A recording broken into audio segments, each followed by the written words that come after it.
हरे कृष्णा कृष्ण कृष्ण हरे हरे, हरे राम राम राम हरे हरे। पीछे भगवान पीछे के रहे शरण तो आगे करो। क्या देख रहा भगवान के हूँ शरण क्या करो। जाएगा वो ओम टूट जाएगा ओम नमो भगवते वासुदेवाय। ओम जो मैं नमो बता रहा हूँ इसने श्राप किया था तो वो तांत्रिक वहां था और वहां से वो नजर रखता था किले पे। ये देखो ये है पूरा राजा का किला, यहाँ से वो रानी पर नजर रखता তো আমরা এইভাবে আমরা এগোতে থাকবো, আর কখনো বিরক্ত বোধ করবেন না। দু একটা ফোন এদিক ওদিকে অন হয়ে যাবে, কারণ আমরা এতগুলো জনসমষ্টিকে একসঙ্গে আমরা পেয়েছি। তাই সবসময় আমাদের ফেভারে হবে তার কোনো মানে নেই। আমরা চারটে প্রশ্নের কথা বলেছিলাম। চারটে প্রশ্ন হচ্ছে, প্রথম প্রশ্নটি হচ্ছে, আমি কে? हरे कृष्णा प्रभु जी, you can make me host.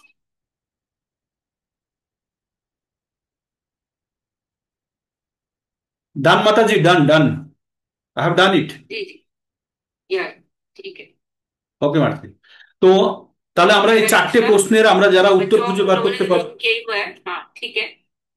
तो लेट अस टॉक ऑफ।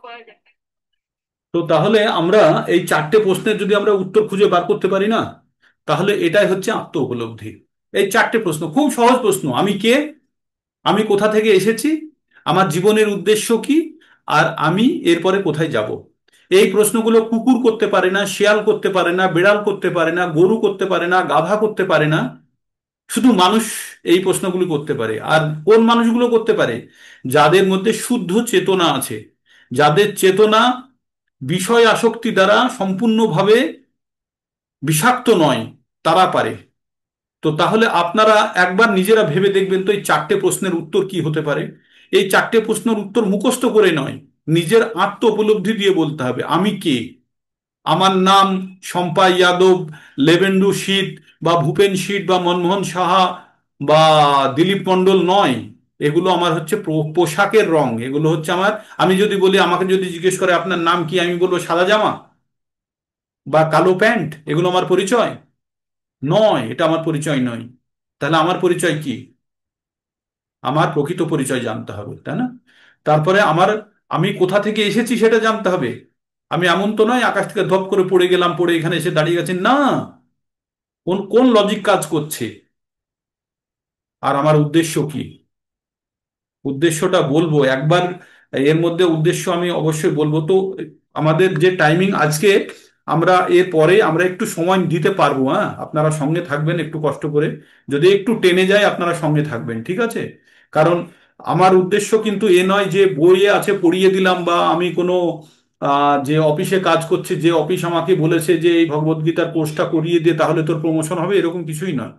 কিচ্ছু নেই। আমার একমাত্র উদ্দেশ্য এই জ্ঞান যেন আপনাদের কাছে পৌঁছয়, আর আপনারাও যেন এই জ্ঞানকে অনেক অনেক লোকের কাছে পৌঁছে দিতে পারেন। এটাই হবে সব থেকে বড় ভগবত সেবা। এটা সেবা এক ধরনের। সেবা মানে সার্ভিস। হুম। আর যখন আমরা এই সেবাটা, যখন কোনো কোনো পাওয়ার ইচ্ছা ছাড়া করব, সেটাই আজকে পড়বো, সেটাই হচ্ছে নিষ্কাম কর্মযোগ। যখন কাজে যে কোনো আমরা কর্ম করব, যে কর্মের ফল আমাদের কোনো ইন্দ্রিয়কে তৃপ্ত করবে না।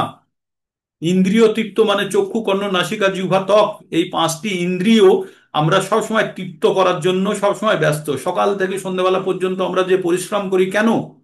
আপনারা বলুন তো, সারা জীবন যে কাজ করলেন কিসের জন্য কাজ করলেন? সবাই বলবে শান্তি। শান্তিটা কে পায়? শান্তি কার? আমাদের তিনটে জিনিস জানতে হবে: সুখ, শান্তি আর আনন্দ। এই তিনটেকে আমরা গুলিয়ে ফেলি। সুখ হয় দৈহিক, শান্তি হয় মানসিক, আর আনন্দ হয় আত্মিক মানে আত্মার। তো তাহলে আমাদের সুখ, বাইরে খুব গরম, বাড়িতে এসে ঢুকে এসির রুমে ঢুকে গেলে তৎক্ষণাৎ খুব আরাম লাগে না? ওইটা হচ্ছে সুখ। কিন্তু কিছুক্ষণ পরে আমরা ভুলে যাই যে এসি চলছে, কারণ বাইরের গরমটা আমরা ভুলে গেছি। আর শান্তি কাকে বলে? যখন অশান্তি থাকে না তাকেই শান্তি বলে। অশান্তি থাকে না মানে, যখন পুকুরের জল দেখবেন স্থির হয়ে আছে, সেটা শান্ত অবস্থা। কিন্তু একটা ঢিল মারলেই পুকুরের জল তখন আন্দোলিত হতে থাকে, ঢেউ উঠতে থাকে, সেটা হচ্ছে অশান্ত অবস্থা। তো আমাদের মনের মধ্যে যখন কোনো ধরনের অশান্তি তৈরি করা, বিচলিত করার জন্য কোনো ধরনের কারণ থাকে না, তখন মন থাকে শান্ত। শান্তি কিনতে পাওয়া যায় না, অশান্তিকে দূর করতে হয়। তবেই শান্তি আসে, তাই না? আর আনন্দ হচ্ছে আত্মা পর্যন্ত, এই সুখ দৈহিক মনের, তারপরে তাকে ভেদ করে যদি পৌঁছতে পারে সেটা হচ্ছে আত্মার, সেটা স্থায়ী, দীর্ঘস্থায়ী হয়। দৈহিক সুখ ক্ষণস্থায়ী, মনের সুখ আরেকটু বেশিক্ষণের, আর আত্মার সুখটা অনেকক্ষণ স্থায়ী হয়। তো সেই জন্য তাহলে আমরা বলি সুখ, সুখ, শান্তি আর আনন্দ, তিনটে কথা। রীনা মাতাজি আছে, রীনা মাতাজি একদিন জিজ্ঞেস করছিলেন। তো এই সুখ শান্তি আর আনন্দ, এই তিনটে জিনিস আমাদেরকে, আমরা এই তিনটে জিনিস নিয়ে খুব কনফিউজ থাকি। তো তাহলে আমাদের জানতে হবে সুখ হচ্ছে দৈহিক ক্ষণিকের, আর শান্তি হচ্ছে অশান্তির অনুপস্থিতি, আমাদেরকে বিচলিত করার কেউ নেই, শান্ত।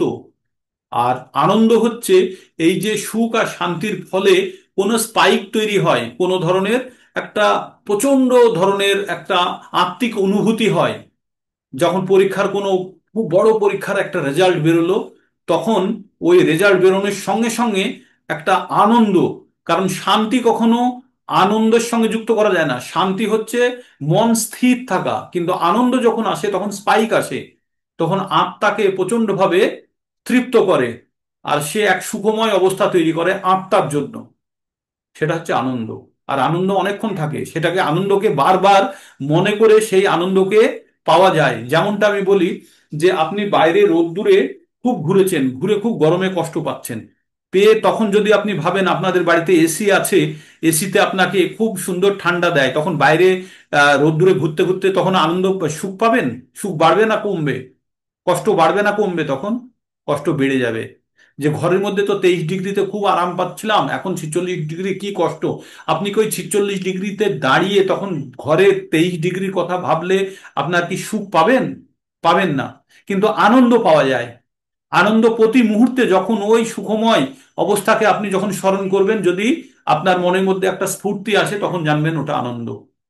সেজন্য আনন্দ অনেক দীর্ঘস্থায়ী, কিন্তু সুখ এবং শান্তি, শান্তি বলে তো কিছুই হয় না, শান্তি মানে অশান্তি নেই, সেটাই শান্তি। কোনো ধরনের বিচলিত করার কোনো কারণ বা ব্যবস্থা নেই, তখন আমরা সেটাকে বলি আমাদের শান্ত অবস্থা। তো আমরা আজকে যেখানে প্রবেশ করব, আমরা করব 5 নম্বর অধ্যায়ে প্রবেশ করব। এবার 5 নম্বর অধ্যায়টা আপনারা হজম করা খুব কঠিন হবে, কারণ কি বলুন তো, একদম নন ইন্টারেস্টিং। শুধু কর্ম কর্ম কর্ম কর্ম বলে যাবে, নিষ্কাম কর্ম কর্ম। আর তো আমি চেষ্টা করব যতখানি আপনাদেরকে এটার সঙ্গে অ্যালাইন করা যায়, ঠিক আছে? আপনারা একটু কোঅপারেট করবেন। আর এর মধ্যে সেই জন্য আমি এই কথাগুলো, আগের কথাগুলো কেন বললাম, এই কথাগুলো মাঝে মাঝে আপনাদের বলবো, সো দ্যাট সাবজেক্টটা আপনাদের বোরিং না হয়ে যায়। হুম। এটা আমার চেষ্টা থাকবে।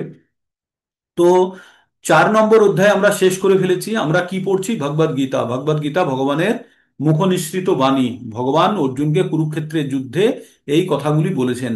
কি বলেছেন?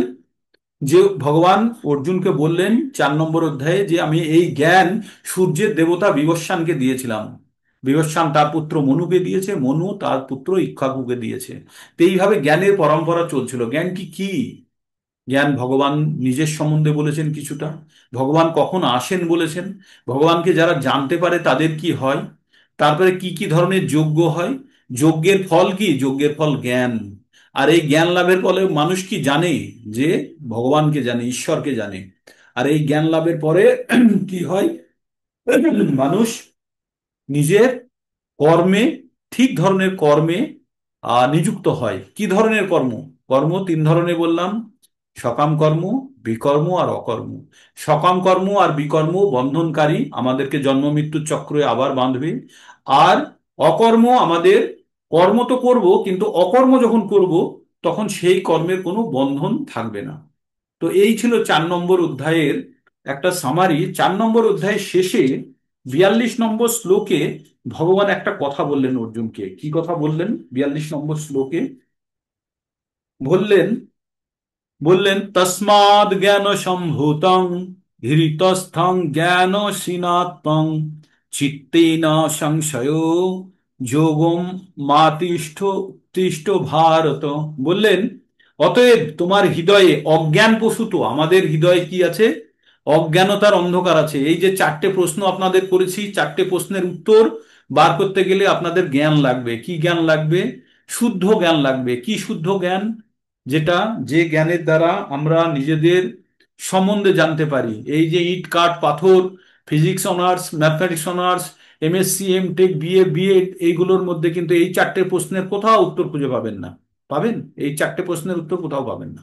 এই চারটে প্রশ্ন তাদের কাছে অবাঞ্ছিত মনে হবে। তখন মনে হবে এইসব এইসব কথা, নেগেটিভ কথা শুনে মন খারাপ করা কিছু নেই, এগিয়ে যাও, কর্ম করো। কর্ম কারা করে জানেন? কর্ম, আমরা কর্ম কাদেরকে করতে দেখি? যারা লেবার শ্রেণীর লোক, তাদেরকেই তো কর্ম করতে দেখি। কি ধরনের কর্ম? পরিশ্রম। কর্ম যদি আমরা পরিশ্রম হিসাবে ধরি, কারা করে? মাঠে চাষবাস কে করছে? কে আপনার মুঠ বইছে? কে কে এই যে রিক্সা চালাচ্ছে? কে? এর পরিশ্রম কারা করছে? যাদের বুদ্ধি কম। কিন্তু ওই রিক্সাতেই আরেকজন বসে যাচ্ছে বুদ্ধিওয়ালা ব্যক্তি, তাই না? তো আমাদের জানতে হবে যে আমাদের বুদ্ধিহীনতার কারণে আমাদের এই কষ্টের কারণ, আমাদের যথেষ্ট বুদ্ধি নেই। আর যেখানে আমরা ব্যাখ্যা করতে পারি না সেই জায়গাটা আমরা মেনে নিই যে এটা প্রকৃতির নিয়ম। আরে প্রকৃতি কে চালাচ্ছে? প্রকৃতি কি? সেগুলো আমরা পড়বো, কিন্তু প্রকৃতি কি, কে চালায় প্রকৃতি। তো ভগবান কি বললেন? অতএব তোমার হৃদয়ে অজ্ঞান প্রসূত সংশয় উদয় হয়েছে, তা জ্ঞান রূপী খড়গের দ্বারা ছিন্ন করো। হে ভারত, যোগাশ্রয় করে তুমি যুদ্ধ করবার জন্য উঠে দাঁড়াও। যোগাশ্রয় মানে ওই হাত পা বসে, হাত সোজা করে, নাক বন্ধ করে রামদেব বাবা করলাম, ওটা যোগ নয়। ওটা একটা যোগের আসনের একটা অবস্থা মাত্র, ঠিক আছে? এই যোগ সম্বন্ধে আমরা 6 নম্বর অধ্যায়ে পড়বো, যোগ কি। ঠিক আছে? ধ্যান যোগ যখন পড়বো, আটটা, এই ধ্যান যোগের 8টা অঙ্গ আছে, তার মধ্যে একটা অঙ্গ হচ্ছে আসন। তার মানে আমরা বলি না ওই যোগা করছি, অমুক করছি, এগুলো that is nothing but physical exercise, শুধু শারীরিক পরিশ্রম। হয়তো কিছুটা লাভ হয় তাতে, বাট পারমার্থিক উন্নতি কিছু হয় না তাতে। ঠিক? যদি তার সঙ্গে আরো অ্যাসোসিয়েটেড জিনিসগুলো, তার সঙ্গে সংযুক্ত কাজগুলো না করি। তো ভগবান কি বললেন 42 নম্বরে, মানে 4 নম্বর অধ্যায় শেষে ভগবান বললেন, তস্মাৎ জ্ঞান সম্ভূতাং হৃদয়স্থাং জ্ঞান সিনাতাং চিত্তেন সংশয় যোগম যোগম আস্তিষ্ঠ উত্তিষ্ঠ ভারত। তো বলল যে তুমি কি করো? তুমি হৃদয়ের অজ্ঞান প্রসূত সংশয়ের উদয় হয়েছে, তা জ্ঞান রূপী খড়গের দ্বারা ছিন্ন করো। হে ভারত, যোগাশ্রয় করে তুমি যুদ্ধ করবার জন্য উঠে দাঁড়াও। যুদ্ধ কেন বলল? যুদ্ধ মানে অর্জুনের কর্তব্য কি? অর্জুনের স্বীয় ধর্ম কি? অর্জুন ক্ষত্রিয়, ক্ষত্রিয় ধর্ম হচ্ছে যুদ্ধ করা। তাই অর্জুনকে বলল না যে তুমি হিমালয়ে যাও, গিয়ে তুমি আমার ধ্যান করো, করে উদ্ধার হও। ওকে বলল তোমার কর্তব্য তুমি করো। তাই এখানে আমরা কি কি জানলাম? পারমার্থিক কর্ম দুটি ভাগে বিভক্ত। নিজের সম্বন্ধে, নিজের স্বরূপকে উপলব্ধি করা। পারমার্থিক জ্ঞান থেকে আমরা দুটো জিনিস এইভাবে জেনে যাব: নিজের সম্বন্ধে জানা, আর পরমেশ্বর ভগবানের প্রকৃত তত্ত্ব উপলব্ধি করা। তাহলে আমরা দুটো, নিজেকে জানবো আর পরমেশ্বর ভগবানকে জানবো। আমরা ভাগবত গীতা থেকে 5টা বিষয় সম্বন্ধে জানি, এখানে আমরা দুটো বিষয় সম্বন্ধে বলছি। একটা হচ্ছে নিজেকে জানা, আর একটা হচ্ছে পরমার্থিক বা পরমেশ্বর ভগবানকে জানা। ঠিক আছে? ভগবত গীতার যথার্থ জ্ঞান অনুসরণ করলে এই দুটি গুরুত্বপূর্ণ পারমার্থিক তত্ত্বকে অনায়াসে উপলব্ধি করা যায়।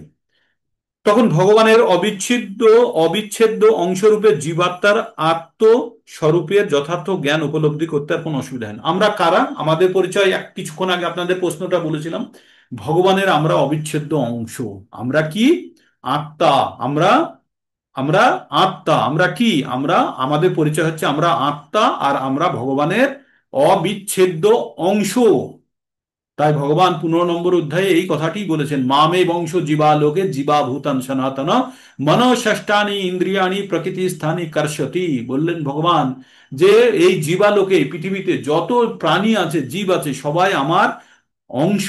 আর তারা কি করছে? তাদের এই 5টা ইন্দ্রিয় আর মন, এই 6জনকে সন্তুষ্ট করার জন্য সকাল থেকে সন্ধ্যাবেলা পর্যন্ত পরিশ্রম করছে।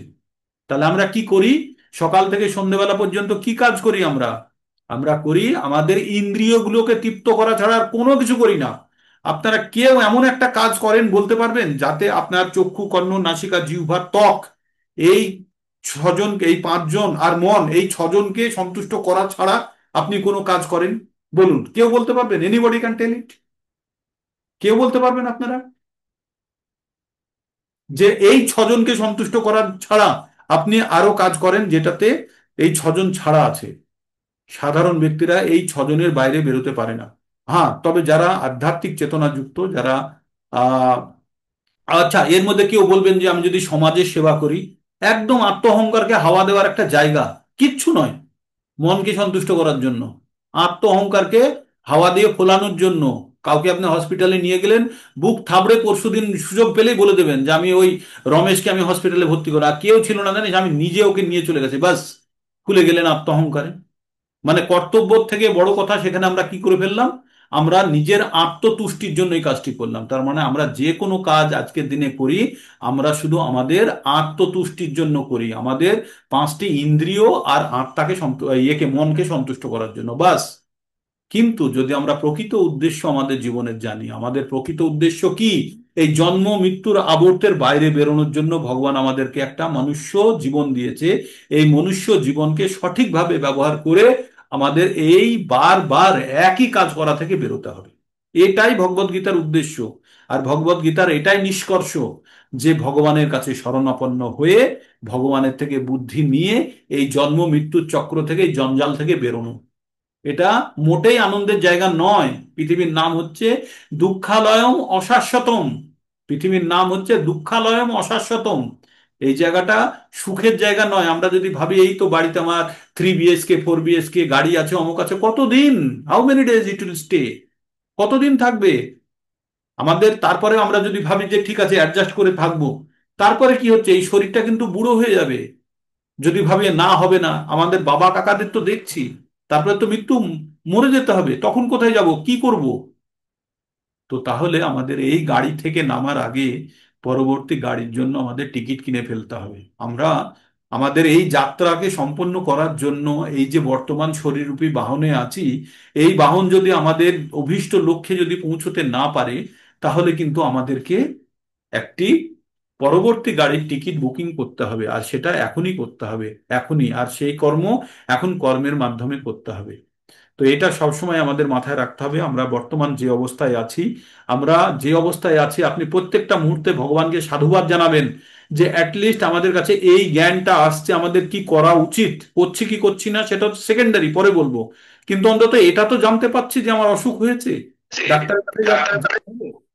এতদিন পর্যন্ত তো আমরা ভাবিনি কখনো যে আমাদের অসুখ হয়েছে। তো আমাদের জানতে হবে যে আমরা কিসে ভুগছি, ভবরোগ। ভব মানে হচ্ছে এই দুনিয়ার নাম হচ্ছে ভব। ভব রোগে আমরা ভুগছি। এই পৃথিবীতে বিভিন্ন ধরনের ইন্দ্রিয় সুখ ভোগ করার যে ইচ্ছা, সেই ইচ্ছাতে আমরা ভবরোগের মধ্যে ভুগছি। আর আমরা নিয়ত কষ্টের মধ্যে দিয়ে যাচ্ছি, তবু আমরা ভাবছি ঠিকই আছে, সহ্য করে নি। তাই ভগবান ভগবদ গীতাতে এই কথাই বলেছেন যে যখন ভগবানের অবিচ্ছেদ্য অংশ রূপে জীবাত্মার আত্মস্বরূপের যথার্থ জ্ঞান উপলব্ধি করতে পারে, তখন আর কোনো অসুবিধা থাকে না। এটি এটি মানব জীবনের উদ্দেশ্য।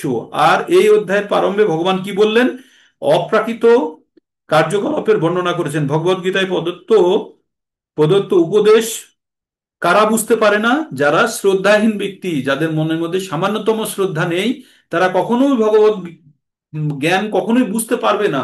আর তাদের কাছে পৌঁছবেও না। মানে তারা এত দুর্ভাগা যে তাদেরকে যদি আপনি গ্রুপে জয়েনও করিয়ে দিন, যদি শুনিয়েও দিন, তখন বিশ্বাস হবে না তার। কারণ ভগবানে তাদের বিশ্বাস নেই। ভগবান বলছে এই জ্ঞান তাদের জন্য যুক্ত যারা ভগবানকে ঈর্ষা করে না। ভগবানকে যে ঈর্ষা করে সে কখনো এই জ্ঞান গ্রহণ করতে পারবে না। তাই আপনাদেরকে জানতে হবে, যদি সামান্যও আপনাদের মধ্যে প্রবেশ করে, আপনারা জানবেন আপনাদের মনের মধ্যে কিছুটা হলেও শুদ্ধতা এসেছে।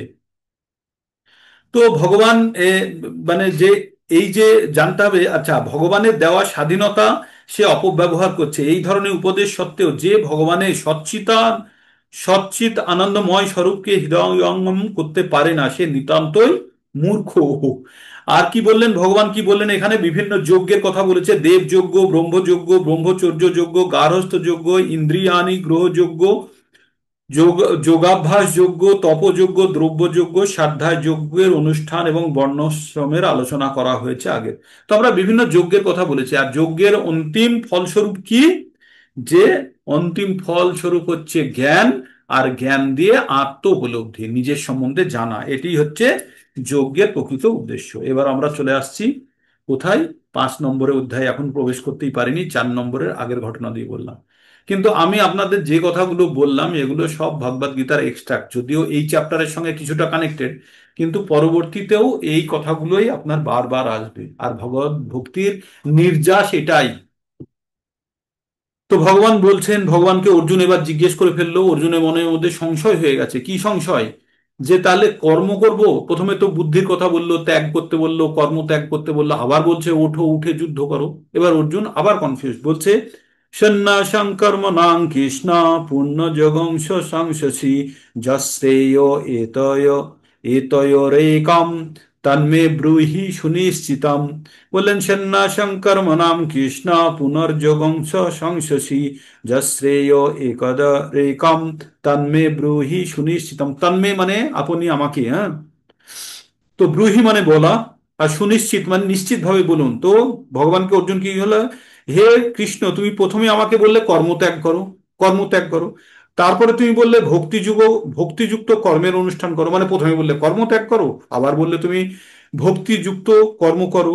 এই দুটির মধ্যে কোনটি অধিক শ্রেয়স্কর তা তুমি সুনিশ্চিত ভাবে আমাকে বলো। কি কর্ম ত্যাগ করবে, না ভক্তিযুক্ত কর্ম করবে? কর্ম কেন ত্যাগ করতে বলেছে?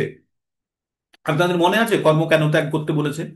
কর্ম ত্যাগ করতে বলছে কারণ কর্ম করলে কর্মের বন্ধনে আটকাবো। তিন ধরনের কর্ম তো, আমরা কর্ম না করে তো বাঁচতে পারবো না, কিছু না কিছু তো কর্ম করতেই হবে। আর কর্ম কি তিন ধরনের, সকাম কর্ম, বিকর্ম আর অকর্ম, তিন ধরনের কর্ম। তো কর্ম আমাদের করতেই হবে, আর কর্ম করলেই সকাম কর্ম আর বিকাম কর্ম আমাদেরকে কি করবে, কর্মের বন্ধনে আটকে দেবে। কর্মের বন্ধনে আটকানো মানে আবার জন্মগ্রহণ করতে হবে। তো তাই ভগবান বললো যে তাহলে তুমি ওগুলোকে ত্যাগ করো। তাহলে ত্যাগ করলে কি করবে, কিছু করতে তো হবে। তখন বলেছিল, ওখানে কি বলেছিল, অকাম কর্ম করো। আর অকাম কর্মকেই বলা হয় নিষ্কাম কর্মযোগ, যে কর্ম আমি নিজের জন্য নয়, আমি ভগবানের উদ্দেশ্য করছি। এইবার ভগবানকে অর্জুন জিজ্ঞেস করলো, তুমি যে আমাকে বললে কর্ম ত্যাগ করো, আবার তারপরে বললে তুমি ভক্তিযুক্ত করো, কর্ম করো মানে নিষ্কাম কর্মযোগ করো, তাহলে তুমি দুটোর মধ্যে কোনটি অধিক শ্রেয়স্কর, কোনটি ঠিক, সেটি আমাকে বলো। তাই ভগবান, তো এবার অর্জুনকে ভগবান পরবর্তীতে ভগবান বলবেন, তো বলছে চতুর্থ অধ্যায়ে ভগবান অর্জুনকে শিক্ষা দিয়েছেন যে সব যজ্ঞের পরিসমাপ্তি কিসে হয়, জ্ঞানে। আর এই জ্ঞান যখন মানুষের, পূর্ণ জ্ঞানে যখন মানুষ অধিষ্ঠিত হয় তখন মোহ এবং দ্বন্দ্ব থেকে মুক্ত হয়। মানুষের মোহ এবং দ্বন্দ্ব থেকে কখন মুক্ত হয়, যখন মানুষের প্রকৃত জ্ঞান আসে। শ্রীকৃষ্ণ অর্জুনকে বিভ্রান্ত করেছেন, অর্জুন সংকল্পে বিচলিত পড়ে।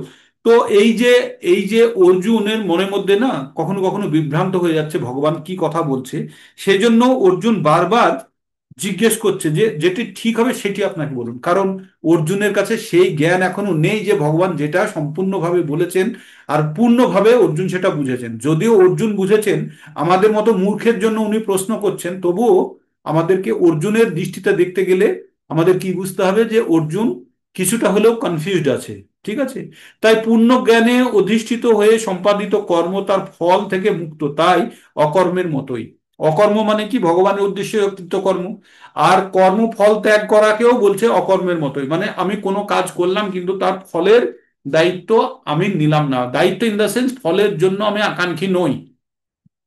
একটা উদাহরণ দিয়ে বলছি, যে আপনি রেলওয়ে স্টেশন থেকে বাড়িতে আসেন, প্রতিদিন আসার সময় একটা ভিখারি ওই নিচের ওইখানে প্ল্যাটফর্মের বাইরের দিকে বসে থাকে, আপনি 2 টাকা 5 টাকা যা থাকে খুচরো আপনি দিয়ে চলে আসেন। তো একদিন আসছেন, আপনার একটা বদ অভ্যাস আছে, আপনি লটারির টিকিট কাটেন, হ্যাঁ। তো আসছেন, আসতে গিয়ে আপনি দেখলেন আপনার পকেটে খুচরো কিছু টাকা নেই। তো এই লটারির টিকিটটা আপনি ওই ভিখিরিকে দিয়ে দিলেন, দিয়ে চলে এসেছেন, এসে বাড়ি চলে এসেছেন। এসে তার পরের দিন দেখছেন খবরের কাগজে একটা বড় ইন্টারভিউ দিয়েছে, কার, একটা ভিখিরির। কি, সে ভিখিরি একটা লটারির টিকিট পেয়েছে, লটারি লেগে গেছে। তো তো ও ইন্টারভিউতে জিজ্ঞেস করছে যে তুমি যে 1 কোটি টাকা পেয়েছো, তুমি কি টিকিট কিনতে? বলছে না, আমি কখনো টিকিট কিনি না, আমাকে একজন বাবু এইভাবে দিয়ে চলে গেছে। তো তুমি কি করবে, এই টিকিটটা কি তুমি বাবুকে ফেরত দেবে? বলছে হ্যাঁ, বাবু যদি চাই বাবুকে ফেরত দিয়ে দেবো। তো বলছে বাবু তো তোমায় দিয়ে দিয়েছে, তাহলে তুমি কেন ফেরত দেবে, তুমি নিজের কাছেই রাখো। তখন ও বলছে যে বাবু যদি এসে বলে, আমি বাবুকে চিনি, বাবু যদি এসে বলে যে তার টিকিটটা এত টাকা লেগেছে আমাকে কিছু দিয়ে তিনি যদি টাকাটা নিয়ে নেন, তাহলে আমি তাকে দিয়ে দেবো, টিকিটটা দিয়ে দেবো। তখন যে ব্যক্তি সেই ইন্টারভিউটা পড়ছে, এবার সে ব্যক্তির করণীয় কি, এই ব্যক্তির করণীয় কি, আপনারা হলে কি করবেন? আপনারা হলে কি করবেন? এই ব্যক্তির করণীয় কি? সে ভিখিরি কিন্তু বলেছে আমি বাবুকে চিনি, বাবু যদি এসে টিকিটটা চায় আমি দিয়ে দেবো, আমাকে সন্তুষ্ট হয়ে যা দেবে আমি তাই নিয়ে নেবো, টিকিটটা তো আমাকে দান করেছিল। তো কিন্তু উনিই তো কেনেন উনার, তাহলে আমি কি করব? তা আপনারা হলে কি করবেন? যদি আপনি টিকিটটা কিনে ভিখিরিকে দিতেন কি করতেন? 1 কোটি টাকা, তাই না? 1 কোটি টাকা। তো এইটা হচ্ছে, যদি আমরা, হ্যাঁ বলুন, কেউ যদি কিছু বলতে চান বলুন, নেই আনমিউট করে বলুন কি করবেন। 1 কোটি টাকা না? অনেক টাকা। আরো অনেক টিকিট কেনা যাবে তাই দিয়ে নাকি? তো ওই ব্যক্তি কোনো রকম রেসপন্স করলো না। ওই ব্যক্তি, ও ও তার সঙ্গে কোনো রকম সঙ্গতি আনলো না। ও ভাবলো যে আমি এই খবরটা যেন পড়িনি। ও ভাবলো এই খবরটা আমি পড়িনি, এটা আমার জন্য নয়। ঠিক আছে, আর ও এটা ভেবেই দান করেছিল যদি ওই ব্যক্তির কাজে লাগে। ঠিক আছে, তো এখানে কোনো মানে অজ্ঞানতার বৈরাগ্য ছিল না, যে আর কোনোদিন লাগে না একে দিয়ে দিয়ে, যদি ভাগে লাগে লাগে না। সেদিন ও দিয়েছে, ইন্টেনশনালি দিয়েছে, যদি লাগে লাগলো, সেটা ওর।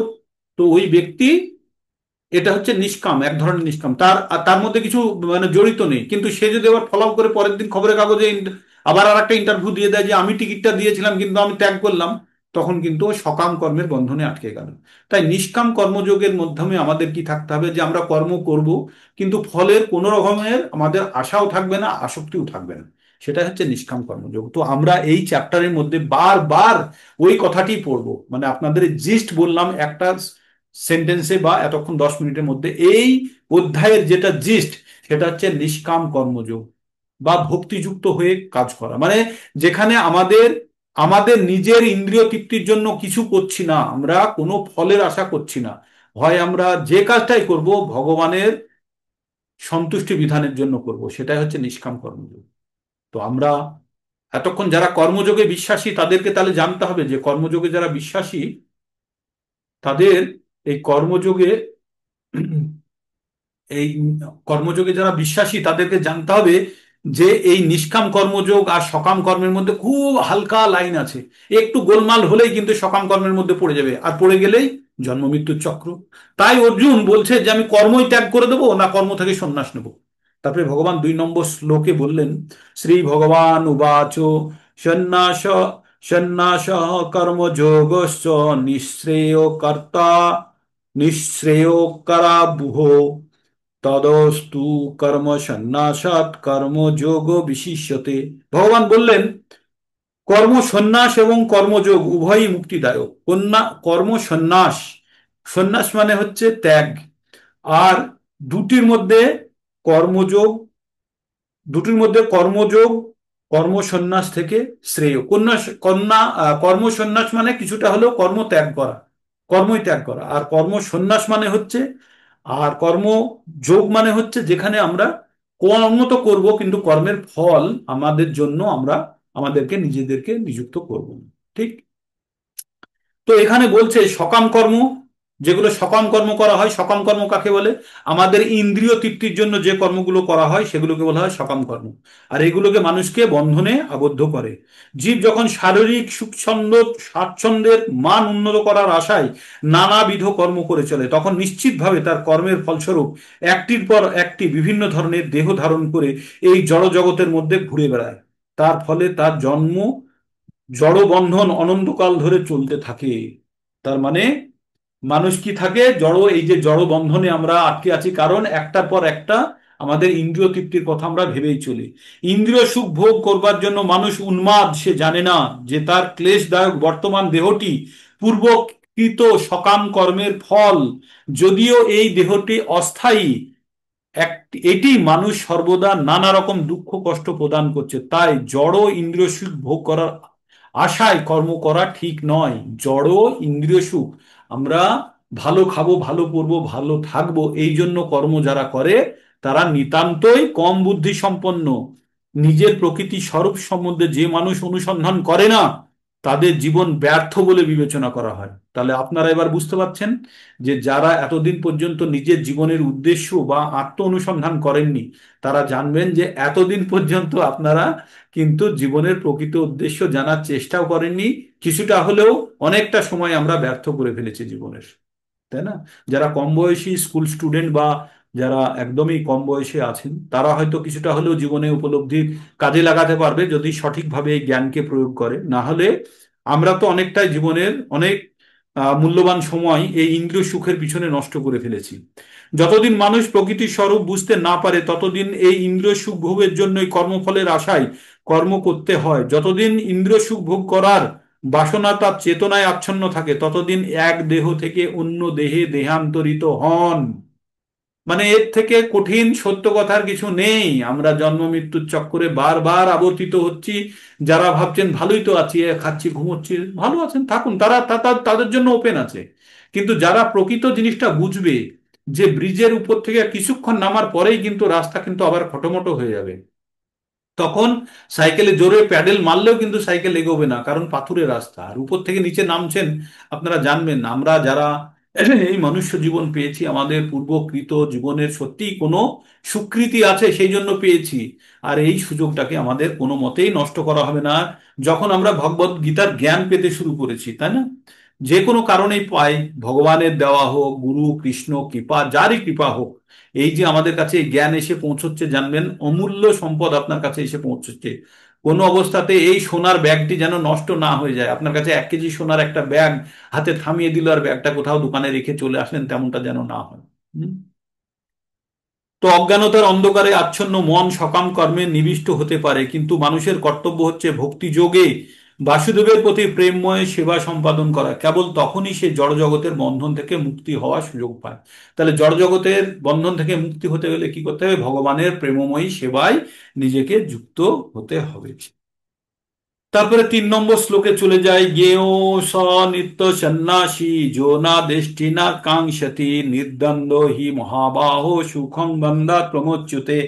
কি বললেন? জ্ঞেয় স নিত্য সন্ন্যাসী যো না দেষ্টি না কাঙ্ক্ষতে। দেষ্টি মানে হচ্ছে দেশ করা, মানে অন্যের প্রতি বিদ্বেষ করা। আর কাঙ্ক্ষতি মানে হচ্ছে ইচ্ছা প্রকাশ করা বা পাওয়ার ইচ্ছা। নির্দ্বন্দ্ব হি মহাবাহো সুখং বন্দাত প্রমোচ্যুতে। হে মহাবাহো, যিনি কর্মফলের প্রতি কোনো ঘৃণা নেই, আমার কর্মফলের প্রতি ঘৃণা থাকবে না, কিন্তু আকাঙ্ক্ষাও থাকবে না, মধ্য অবস্থা। মানে কর্ম করলাম, কর্মফল না না, ছি ছি ছি ছি, এই কর্মের ফল আমি চাই না, তা নয়। কর্মের ফলের প্রতি আমার কোনো আসক্তিও নেই, আমার কোনো ঘৃণাও নেই। কর্মফলের প্রতি যদি আপনার ঘৃণা জন্মে যায়, তাহলে কর্ম করার ইচ্ছা নষ্ট হয়ে যাবে, কারণ আপনি কর্মফলকে ঘৃণা করছেন। তো তাই কর্মফলের প্রতি আমাদের ঘৃণাও নেই, আসক্তিও নেই। কর্ম অ্যাজ এ কর্তব্য হিসাবে আমরা করব। হুম। তাই বলছে, কর্মফলের প্রতি ঘৃণা বা আকাঙ্ক্ষা যুক্ত নয়, তারাই নিত্য সন্ন্যাসী বলে জানবেন। এক প্রকার ব্যক্তি দ্বন্দ্বরহিত এবং পরম সুখে কর্মবন্ধন অতিক্রম করে মুক্তি লাভ করেন। আমাদের মুক্তি তখনই হবে যখন আমরা কর্মের বন্ধন থেকে মুক্ত হব। তাই বলছেন, তিনি খুব ভালোভাবে জানেন, কে? যিনি এই নিত্য সন্ন্যাসী যার কথা বলছেন, তিনি খুব ভালোভাবে জানেন শ্রীকৃষ্ণই সম্যকভাবে পূর্ণ এবং তার শ্রীকৃষ্ণের অবিচ্ছেদ্য অংশ। এই জ্ঞানই যথেষ্ট, কেননা তা গুণ বৈশিষ্ট্য এবং পরিমাণগত বৈশিষ্ট্যের বিচারেও সত্য। ভগবান সঙ্গে এক হয়ে ধারণা ভ্রান্ত। অনেকে ভাবে না ভগবানের সঙ্গে বিলীন হয়ে যাব, এসব ধারণা ভ্রান্ত। ভগবানের সঙ্গে কখনো বিলীন হওয়া যাবে না।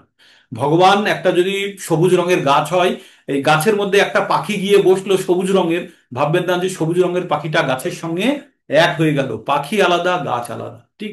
তো ভগবান স্বতন্ত্র। আমাদেরকে সনাতন কেন বলছে? কারণ আমরা ভগবানের অংশ ছিলাম, ভগবানের অংশ থেকে বিচ্ছিন্ন অবিচ্ছেদ্য অঙ্গ আমরা।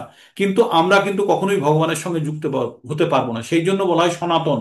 এই যে আমাদের অবস্থান চিরকাল এই রকমই থাকবে, মানে এই শরীরের নয়, আত্মার কথা বলছি। তাই আত্মা যদি এই জড়জগতের মধ্যে থাকে তাহলে বারবার দেহ ধারণ করবে। আর যদি স্পিরিচুয়াল ওয়ার্ল্ডে চলে যায়, যদি আধ্যাত্মিক জগতে প্রবেশ করে, তাহলে তখন একটা আধ্যাত্মিক শরীর থাকবে। আর এই আধ্যাত্মিক শরীর হচ্ছে কখনো পচে না, নোংরা হয় না, ধ্বংস হয় না, কিচ্ছু হয় না। যেমনটা আপনি বাজার থেকে টমেটো কিনে এনে রাখলেন, এসে ডাইনিং টেবিলের উপরে রেখে দিলেন, আর তার সঙ্গে আপনি কি করেছেন? আপনাদের ওই দরজার একটা লক কিনে এনেছেন যেটা লাগাবেন বলে, দুটোই পাশাপাশি রেখে দিয়েছেন। দিয়ে কোনো কাজে 1 মাসের জন্য বাড়ির থেকে চলে গেছেন তালা দিয়ে, ওই রকম রেখে গেছেন। এসে কি দেখবেন? টমাটোগুলো কি হয়ে গেছে? পচে গেছে। তালাটা ওই রকম আছে। আপনি 3 বছর বাড়িতে ঢোকেননি, টমাটো পচে শুকিয়ে নষ্ট হয়ে কাগজ পর্যন্ত উড়ে গেছে, তালা ওই রকম আছে। আপনি বাড়িতেই জীবনে ফিরলেন না, 100 বছর পরে আপনার কোনো উত্তরাধিকারী এসে বাড়িতে দেখলো, কি দেখবে? তালা আর চাবি ওই রকমই পড়ে আছে, টেবিলটা হয়তো ভাঙা ভাঙা অবস্থায় চলে গেছে।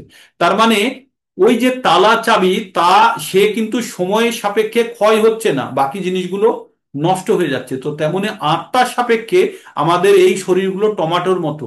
আর আত্মা যদি নাট বোল্ট হয় লোহার, তাহলে শরীরটা হচ্ছে টমাটোর মতো, মানে 3 দিনে 4 দিনে পচে যাবে, কিন্তু নাট বোল্ট হাজার হাজার বছর ধরে থাকবে। তো আমি একটা উদাহরণ দিয়ে বোঝানোর চেষ্টা করলাম।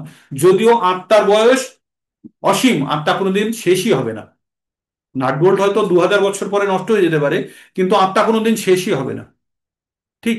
আর এই বারবার আত্মা যদি না শেষ হয়, তাহলে আত্মার কি হবে, দশা কি হবে? আত্মা বারবার শরীর পরিবর্তন করবে, যেমন কাজ করব তেমন শরীর পরিবর্তন করবে। আর কোন শরীর ধারণ করবে? যে শরীর আমার যা ইচ্ছা আছে সেরকম শরীর ধারণ করবে। তাহলে আমাদের ইচ্ছাগুলো খুব নিয়মিত হওয়া উচিত, খুব সীমিত হওয়া উচিত, আর প্রকৃত হওয়া উচিত। না হলে কিন্তু খুব বিপদ। না হলে খুব বিপদ, যখন তখন আমরা যে কোনো জিনিসে ফেঁসে যেতে পারি। তাই আমাদের এটা খেয়াল রাখতে হবে। ভগবান কি বলছেন? সাংখ্য দর্শনের উদ্দেশ্য হচ্ছে, আচ্ছা 4 নম্বরে কি বলছেন? সাংখ্য যোগ পৃথক বালা প্রবদন্তি না পণ্ডিতা একামাস্থিত একামম একম পাস্থিত সম্যক বিন্দতে ফলম। বললেন যে অল্পজ্ঞ ব্যক্তিরা, যাদের বুদ্ধি কম, তারা কর্মযোগ সাংখ্যযোগ থেকে পৃথকভাবে, সাংখ্যযোগ মানে বিশ্লেষণাত্মক, যেমন আত্মা সম্বন্ধে বিশ্লেষণ করেছিলাম, স্বধর্ম সম্বন্ধে বিশ্লেষণ করেছিলাম, এগুলো সাংখ্যযোগের মধ্যে পড়ে। তাই বলছে যে যারা যারা কম বুদ্ধি সম্পন্ন ব্যক্তি, তারা কিভাবে কর্মযোগ আর সাংখ্যযোগ পৃথক, কিন্তু পণ্ডিতেরা কিন্তু বলেন উভয়ের মধ্যে কোনো একটি সুষ্ঠুভাবে আচরণ করলে একই ফল পাওয়া যায়। এই দুটোর মধ্যে সাংখ্যযোগের দ্বারা বিশ্লেষণ বা কর্মযোগ, দুটোর ফল একই পাওয়া যায়। কে বলে এটা? পণ্ডিতরা। পণ্ডিত কাদের বলে? যাদের জ্ঞান আছে তাদেরকে পণ্ডিত বলে। সাংখ্য দর্শনের উদ্দেশ্য হচ্ছে জড় অস্তিত্বের আত্ম অনুসন্ধান করা। আর জড় জগতের আত্মা হচ্ছে শ্রী বিষ্ণু পরমাত্মা। ভক্তি যোগে যখন ভগবান শ্রীকৃষ্ণের সেবা করা হয়, তখন পরমাত্মারও সেই সেবা সাধিত হয়। একটি প্রক্রিয়া হচ্ছে, গাছের মূলে যখন আমরা জল সেচন করি, তখন কি হয়, গাছের পাতা টাতা প্রত্যেকে ওই জল পায়, তাই না? তো সাংখ্য দর্শনে যথার্থ শিক্ষার্থী জড়জগতের মূল বিষ্ণুকে জানতে পেরে তার পূর্ণ জ্ঞানযুক্ত হয়ে সেবায় প্রবৃত্ত হয়। এই দুটো পদ্ধতির মধ্যে কোনো ভেদ নেই। মানে কর্মযোগ করা আর ভগবানের সেবা করা একই, যদি কর্ম যদি করি আমরা কোনো আসক্তি রহিত ভাবে।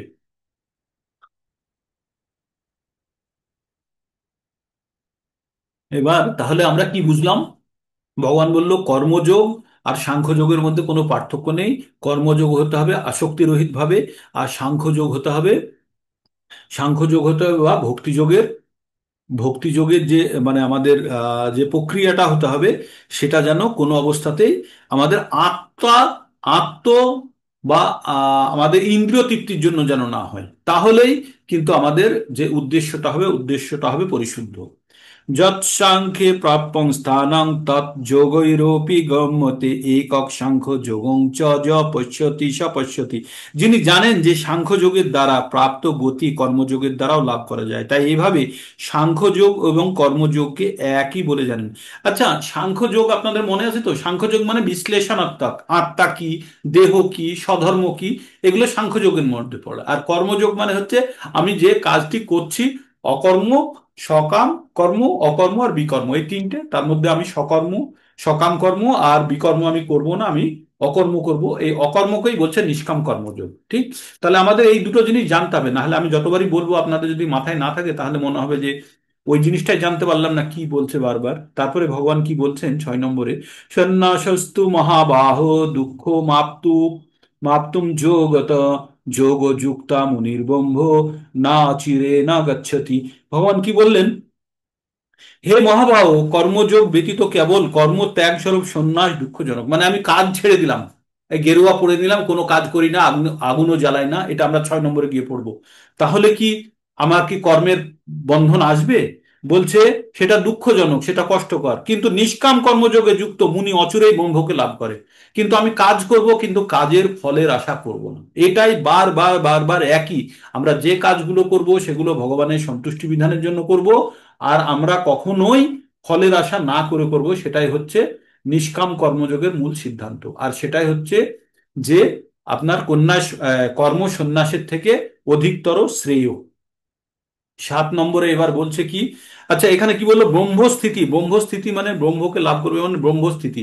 ব্রহ্মস্থিতি আপনাদের বলিনি এখনো। ব্রহ্মস্থিতি মানে যে কোনো কিছু আকাঙ্ক্ষাও করে না, কিছু না পাওয়াতেও তার কিছু যায় আসে না। সুখ দুঃখ, গ্রীষ্ম বর্ষা, শত্রু মিত্র, হরি, মানে যতজন আছে সবাই তার জন্য। শ্রুতি নিন্দা, সমলোষ্টাশ্ম কাঞ্চন, মানে তার কাছে মাটির ঢেলা, পাথর আর এক টুকরো বা সোনার টুকরো সব একই রকম।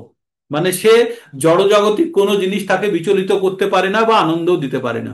তার একমাত্র জীবনের উদ্দেশ্য হচ্ছে ভগবানের সঙ্গে যুক্ত হয়ে মানে নিত্য আনন্দ লাভ করা। ঠিক আছে, এবার আমাদের কি বলছে, যোগযুক্ত বিশুদ্ধাত্মা বিজিত আত্মা জিতেন্দ্রিয় সর্ব আত্মা সর্বাত্মা সর্বভূতাত্মা ভূতাত্মা কুর্বন্নপি না লিপ্যতে। কি বলছে, যোগযুক্ত বিশুদ্ধাত্মা বিজিতাত্মা জিতেন্দ্রিয় সর্বভূতাত্মা ভূতাত্মা সর্বভূতাত্মা ভূতাত্মা কুর্বন্নপি না লিপ্যতে। লিপ্যতে মানে মেখে যাওয়া, মাখা।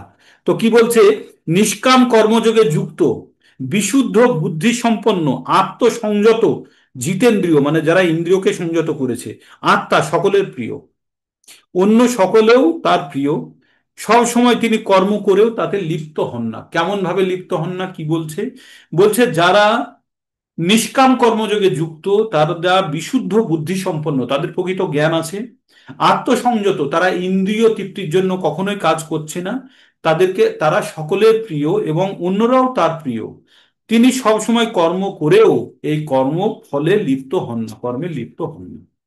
ঠিক। তারপরে এইখানে কিছু জিনিস বলেছে, যে যে কাজগুলো করেও মানুষ নির্লিপ্ত থাকে, কাজগুলো কি কি আমি বাংলাতেই পড়ে শুনিয়ে দিচ্ছি আপনাদের। চিন্ময় চেতনায় অধিষ্ঠিত ব্যক্তি কি করেন, দর্শন দেখেন, শ্রবণ করেন, শোনেন, স্পর্শ করেন, ঘ্রাণ, ভোজন, গমন, নিদ্রা, শ্বাস প্রশ্বাস আদি ক্রিয়া করে সর্বদা জানেন প্রকৃতপক্ষে সে কিছুই করছে না। এই কাজগুলো করেও তার মনে হচ্ছে কিছুই করছে না, কারণ প্রলাপ, ত্যাগ, গ্রহণ, চক্ষু, উন্মেষ, নিমেষ করার সময় সর্বদাই তিনি জানেন জড় ইন্দ্রিয়গুলি কেবল ইন্দ্রিয় বিষয়ে প্রবৃত্ত হয়েছে, সে নিজের থেকে সেগুলি থেকে নির্লিপ্ত। ঘটনাটা হচ্ছে যে এই কাজগুলো যেগুলো করছে, যে কাজগুলো কথা বললো, দর্শন, শ্রবণ, ঘ্রাণ, ভোজন, এগুলো কি, চক্ষু, কর্ণ, নাসিকা, জিহ্বা, ত্বক, এগুলোর বিষয় সময় কি, রূপ, রস, গন্ধ, শব্দ, স্পর্শ। এগুলো যখন ইন্দ্রিয়ের সংস্পর্শে আসে তখন আমাদের ইন্দ্রিয়গুলি মনকে বিচলিত করে। তো কিন্তু যে জিতেন্দ্রিয়, আগে পড়লাম না, জিতেন্দ্রিয় বিজিত আত্মা, যে নিজের প্রতি যার কন্ট্রোল এসে গেছে, সে বাইরের এই জিনিসগুলো দ্বারা কখনো বিচলিত হয় না। আগে বলেছিলাম না, নৌকাকে ভাসিয়ে নিয়ে চলে যায় বাতাস, যদি নৌকা ঠিকভাবে বাঁধা না থাকে।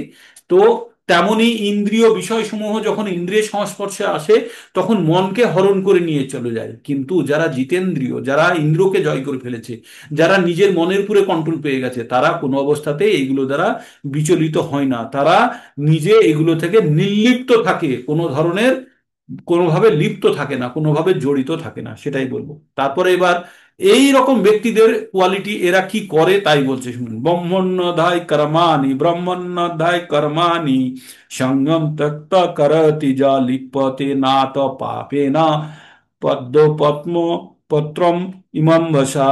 তো কি বললেন, ভগবান বললেন যে যিনি সমস্ত কর্মের ফল ভগবানকে অর্পণ করে দিয়েছে, মানে আমরা যা কিছু করছি ভগবানের নামে, ভগবানকে অর্পণ করে দিয়েছে। এটা বলার জন্য নয় যে আমারই তো হলো ভগবানের নামে, তা নয়, সত্যিকারের। আমি যদি ভগবানের নামে সত্যিকারে অর্পণ করে দিয়ে থাকতে পারি, যেমন ওই যে নিঃস্বার্থভাবে ওই ব্যক্তি, যে টিকিটের প্রতি তার আর কোনো আসক্তি ছিল না, সে জেনে গেছিল, সে গেলে হয়তো কিছু টাকা তাকে দিত কিন্তু তার কোনো আসক্তি নেই।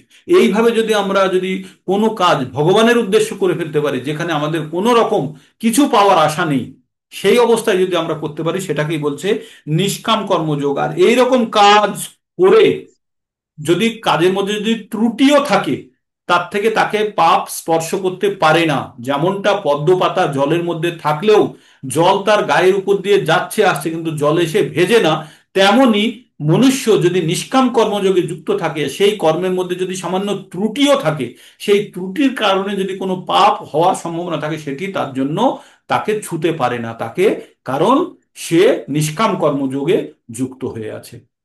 বুঝতে পারলেন, এই জিনিসটা বলার ছিল। তারপরে এবার আমরা যে কর্মগুলো করি, কি কি ভাবে কর্ম হতে পারে, হ্যাঁ। আমরা কর্ম করতে পারি মুখ দিয়ে, কর্মে বাক্য দ্বারা। এই যে কাজটি আমরা এখন করছি আমরা বাক্য দ্বারা করছি, এটা হচ্ছে বাক্যের কাজ। তারপরে কায় মানে শরীর দিয়ে করি, আবার মন দিয়েও কাজ করি, যখন ভগবানের সঙ্গে যুক্ত হওয়ার চেষ্টা করি সেটা মন দিয়ে হয়। আর এখন যেটা করছি সেটা আমরা বাক্য দিয়ে করছি, আপনাদের সঙ্গে আমি যোগাযোগ করছি, আপনি আমার সঙ্গে যোগাযোগ বাক্য দিয়ে। আর কি করি আমরা, দৈহিক পরিশ্রম করি, যখন মনে করুন কোনো এক বালতি জল তুলে আনলাম, বা এক বালতি জল নিয়ে এটা আমার গরুকে খেতে দিলাম, বা যে কোনো আমরা অ্যাক্টিভিটি করলাম, সেগুলো হচ্ছে শারীরিক। তাই বলছে কায়েন মনসা বুদ্ধা কেবল রয় কেব কেবল্যই ইন্দ্রিয়াপি যোগিন কর্ম কুর্বন্তি সঙ্গম ত্যক্তা তক্তাত্ম শুদ্ধয়ে।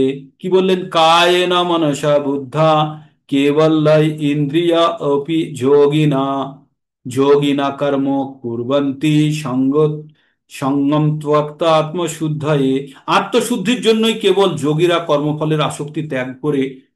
কিসের জন্য ত্যাগ করে কর্মফলের আসক্তি? আত্মশুদ্ধির জন্য। হ্যাঁ, আত্মশুদ্ধির জন্য যোগীরা এই কর্মফলের আসক্তি ত্যাগ করে দেহ মন এবং বুদ্ধি, এমনকি ইন্দ্রিয় দ্বারাও কর্ম করে থাকেন। কারা? যোগীরা যখন এই কর্মগুলো করে থাকেন তখন কিন্তু তারা আত্মশুদ্ধির জন্য করছে। এই যে ভগবানের সেবা করা, তখন তো আমাকে হাতে করে ফুলের চুবড়িটা নিয়ে ভগবানের কাছে মালা গাঁথার জন্য, এগুলো তো কর্ম। কিন্তু এগুলো এগুলো হচ্ছে ভগবানের উদ্দেশ্য কৃত কর্ম, এখানে কোনো আমার কিছু পাওয়ার নেই। তাই এখানে কি হবে? আত্মপরিশুদ্ধির জন্য। তাই বলছে আত্মশুদ্ধির জন্যই কেবল যোগীরা কর্মফলের আসক্তি ত্যাগ করে দেহ মন বুদ্ধি এবং ইন্দ্রিয়ের দ্বারা কর্ম করে থাকেন। ঠিক। যিনি শরীর মন বুদ্ধি ও বাণী দিয়ে ভগবান কৃষ্ণের সেবা করেন, এই জড়জগতে অবস্থান করলে এমনকি তথাকথিত জড়জাগতিক কর্মে ব্যাপৃত থাকলেও তিনি মুক্ত পুরুষ। তিনি কোনো মিথ্যা অহংকার নেই, তিনি কখনোই মনে করেন না তার দেহটি হচ্ছে তার স্বরূপ, অথবা তিনি এই দেহের মালিক। তিনি জানেন যে এই দেহটি তার স্বরূপ নয়, তার দেহটি তার সম্পত্তি নয়, তিনি শ্রীকৃষ্ণ এবং তার দেহটিও শ্রীকৃষ্ণের। যখন তিনি তার দেহ মন বুদ্ধি বাণী জীবন ধন সমস্তই ভগবান শ্রীকৃষ্ণের সেবায় নিবেদন করেন, তৎক্ষণাৎ তিনি সর্বতোভাবে কৃষ্ণগত প্রাণ হয়ে যান। কৃষ্ণ ভাবনাময় তন্ময় থাকার ফলে তিনি তিনি জড়জাগতিক তিনি জড়জাগতিক তিনি তন্ময় থাকার তিনি দেহটি নিজের স্বরূপ বলে মনে করেন এবং মিথ্যা অহংকার থেকে সম্পূর্ণভাবে মুক্ত হয়।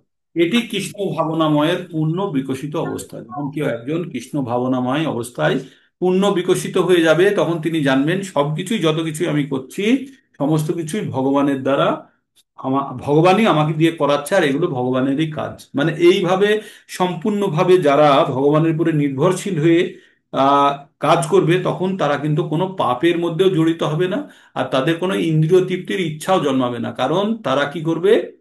পরম দৃষ্টা নিবর্তন্তে, আপনাদেরকে বলেছিলাম যে যখন কেউ ভালো স্বাদ পেয়ে যায়, মানে যখন কেউ রসগোল্লা খেয়ে ফেলে, তখন তার কাছে কিন্তু এই আপেল বা মৌসুম্বি লেবু বা পেয়ারা তখন আর মিষ্টি লাগবে না, তাই না? তখন ওগুলোর স্বাদ পাবেন না, পানসে মনে হবে। হ্যাঁ, তো তেমনি যখন কেউ প্রকৃত স্বাদ ভগবানের সঙ্গে ভক্তির স্বাদ যখন কেউ পেতে শুরু করবে, তখন এই জড়জাগতিক যে আনন্দ তার কাছে, সেগুলো কিন্তু সব হালকা হতে শুরু, পানসে হতে শুরু করবে। তাই দেখেন না, যারা সাধু সন্ত তারা কি করে তাদের জীবনটা কিসের মধ্যে রেখেছে, আমরা কখনো ভাবতে পারি? ইয়েস, তারা একটা বিশেষ স্বাদ উপলব্ধি করে। ইভেন আমরা গৃহস্থের মধ্যে থেকেও কিন্তু আমরা চেষ্টা করলে আমরাও কিছুটা হয়তো উপলব্ধি করতে পারবো। ধীরে ধীরে এগুলো অনুশীলনের ব্যাপার, ধীরে ধীরে হবে, একদিনে হবে না। 14 নম্বরে, আচ্ছা 13 নম্বরে কি বললো? বললো বাহ্যে সমস্ত কর্ম করে সংযত মনের দ্বারা সমস্ত কর্মত্যাগ করেও জীব নবদ্বার বিশিষ্ট। আমাদের 9টি দ্বার আছে আমাদের শরীর, দুটো চোখ দুটো কান দুটো মুখ, এই দুটো নাকের ছিদ্র, কানের মুখের 6টা, মুখ 7টা, উদর আর উপস্থ জননেন্দ্রিয় আর পায়ু, এই হলো আমাদের 9টি ছিদ্র। এই ছিদ্র বিশিষ্ট সমস্ত দ্বারকে বন্ধ করে যখন কি হচ্ছে, মনের দ্বারা সমস্ত কর্ম ত্যাগ করে নবদ্বার বিশিষ্ট দেহরূপ নগরে পরম সুখে বাস করতে থাকেন। তিনি নিজে কিছুই করেন না, কাউকে দিয়ে কিছু করানো না। কে? যারা ব্রহ্ম স্থিতি যারা পেয়ে গেছে তাদের সম্বন্ধে বলছে। পরমেশ্বর ভগবান যিনি জীবাত্মার দেহে বাস করেন, তিনি সমগ্র বিশ্ব চরাচরের নিয়ন্তা। তিনি 9টি দ্বার সমন্বিত, 2টি চোখ, 2টি নাসারন্ধ্র, 2টি কান, একটি মুখ, একটি উপস্থ পায়ু। বদ্ধ অবস্থায় জীব তার দেহকে স্বরূপ বলে মনে পরিচয় দেন, কিন্তু যখন তার অন্তরে অধিষ্ঠিত পরমাত্মার সঙ্গে তার পরিচয় খুঁজে পায়, তখন দেহতে থাকলেও সে পরমাত্মার মতোই মুক্ত। খুব গুরুত্বপূর্ণ কথাটি। আমাদের এই শরীরের মধ্যে আমরা যখন আছি, তখন আমাদের পরিচয় প্রত্যেকটা মুহূর্তে আমরা বলি না আমি লম্বা, আমি কালো, আমি বেটে, আমি ফর্সা। আমরা এই ক্যারেক্টার, আমাদের পরিচয় এটা দিয়ে দিই না? কিন্তু ভগবান বলছে যে এগুলো আমাদের বাহ্যিক পরিচয়। আমাদের আত্মার পরিচয় কি? আমরা ঈশ্বরের অংশ, আর আমাদের পাশেই ঈশ্বর বসে আছে। কোথায়? পরমাত্মার উপরে, আমাদের হৃদয়ে। যখন আমরা ঈশ্বরের সঙ্গে যোগাযোগ করে ফেলতে পারবো, তখন ঈশ্বর যেহেতু এই শরীরের ভিতরে থাকলেও এই শরীর নিয়ে তিনি কিছুই করেন না, তেমন আমরাও তখন এই শরীরের প্রতি আমাদের বিরক্তি চলে আসবে। এই শরীর আমাদের ভগবানের সেবা করা ছাড়া কোনো কাজের জন্য নয়। ঠিক, যদি আমাদের কেউ যদি কোনো অফিসে কাজ করে, আর তার অফিসে যদি রোলার চালানোর যদি অফিসের কাজ হয়, ঠিক আছে, তার কাজ হলো রোড রোলার চালানোর। সে যদি মনে করুন ভাবে যে এই রোলার নিয়ে আমি আমার মিসেসকে নিয়ে আমি শপিং করতে যাব, যেতে পারবে? যেতে পারবে কি? পারবে না। তো তেমনই যদি কেউ ভাবে যে আমাদের শরীরটা একটা বোঝা, এই শরীর দিয়ে যে কাজটা হবে সেই কাজটা করিনি, এই শরীর নিয়ে ভোগ করার কিছু নেই, আমাদের ভোগ করতে হবে কার সঙ্গে? ঈশ্বরের সঙ্গে যুক্ত হয়ে আধ্যাত্মিক চেতনা ভোগ করতে হবে। তখনই আপনি জানবেন যে প্রকৃত আমাদের পরিচয় কি আর আধ্যাত্ম চেতনা কি। আজকের কোর্সটা খুব মানে বেশি গুরুতর উপর দিয়ে চলে যাবে সকলের, আমি জানি, আগে থেকেই বলেছি এটা একটু হবে। কারণ আমরা যত ভিতরের দিকে প্রবেশ করতে থাকবো, ততই আমরা গুরুত্বপূর্ণ অংশগুলো পড়বো। তো তারপরে 14 নম্বরে কি বলছে? না কর্তৃত্বং না কর্মাণি লোকস্য সৃজতে প্রভু, না কর্ম ফলং সংযোগং স্বভাবস্তু প্রবর্ততে। দেহরূপ নগরীর প্রভু জীব কোনো কর্ম সৃষ্টি করেন না, কাউকে দিয়ে কিছু করায়ও না, সে কর্মের ফলও সৃষ্টি করে না। সবকিছুই হয় প্রকৃতির গুণের প্রভাবে। আমরা একটা শ্লোক পড়ে এসেছি, প্রকৃতি ক্রিয়ামানানি গুণে কর্মাণি সর্বস্ব অহংকার ও বিমূঢ় আত্মা কর্তাহাম ইতি মান্যতে। বলছে যে আমরা যত কিছু কাজ করি, আমরা ভাবি যে আমি করেছি, আমি করেছি, আমি করেছি বলে বুক থাবড়াই, কিন্তু আমরা এই কাজগুলো আমরা নিজেরা করি না। প্রকৃতির গুণ দ্বারা আমরা এই কাজগুলো করি। যারা সকালের সেশনে থাকেন তারা জানেন যে এই জিনিসটা আমি কিন্তু বিশদ ব্যাখ্যা করেছি। প্রকৃতি থেকে আমরা যে গুণ উৎপন্ন হয়েছে আমাদের মধ্যে, সেই গুণ আমাদের কর্ম করতে প্রবৃত্ত করে। যদি শতগুণে থাকি শতগুণের কাজ করব, রজতে থাকলে রজ, আর তমতে থাকলে আলস্য, প্রমাদ, নিদ্রাগত অবস্থায় থাকবো, পান্তা ভাত খেয়ে ঘুমোনোর মতো। ঠিক, তো এই জিনিসটা আপনাদের ওই প্রকৃতির 3টে গুণের সময় খুব বড় ব্যাখ্যা করেছিলাম।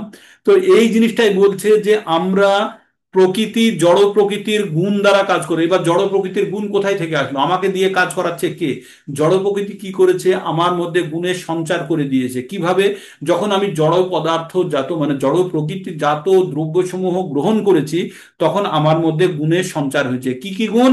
সত, রজ আর তম। এইবার যে গুণে জাতীয় আমরা পদার্থ গ্রহণ করব, সেই ধরনের গুণ আমাদের মধ্যে ডোমিনেটিং হবে, মানে প্রভাবশালী হবে, আর সেই গুণই আমাকে চালনা করবে। সেই জন্য বারবার আপনাদেরকে কি বলি আমি, যে আমাদের গুণের পরিবর্তন ঘটে দুটো কারণে মূলত। একটি হচ্ছে সঙ্গ, আমি কাদের সঙ্গে ঘুরছি বেড়াচ্ছি, কাদের সঙ্গে থাকছি। আর 2 নম্বর হচ্ছে আহার, কি ধরনের আহার গ্রহণ করছি। এই দুটো থেকে আমাদের গুণের মধ্যে, মানে আমরা পরিবেশ থেকে যে জিনিসগুলো আমাদের মধ্যে প্রবেশ করে, আহারের মধ্যেই বেশি প্রবেশ করে, আর কিছুটা হলে সঙ্গ।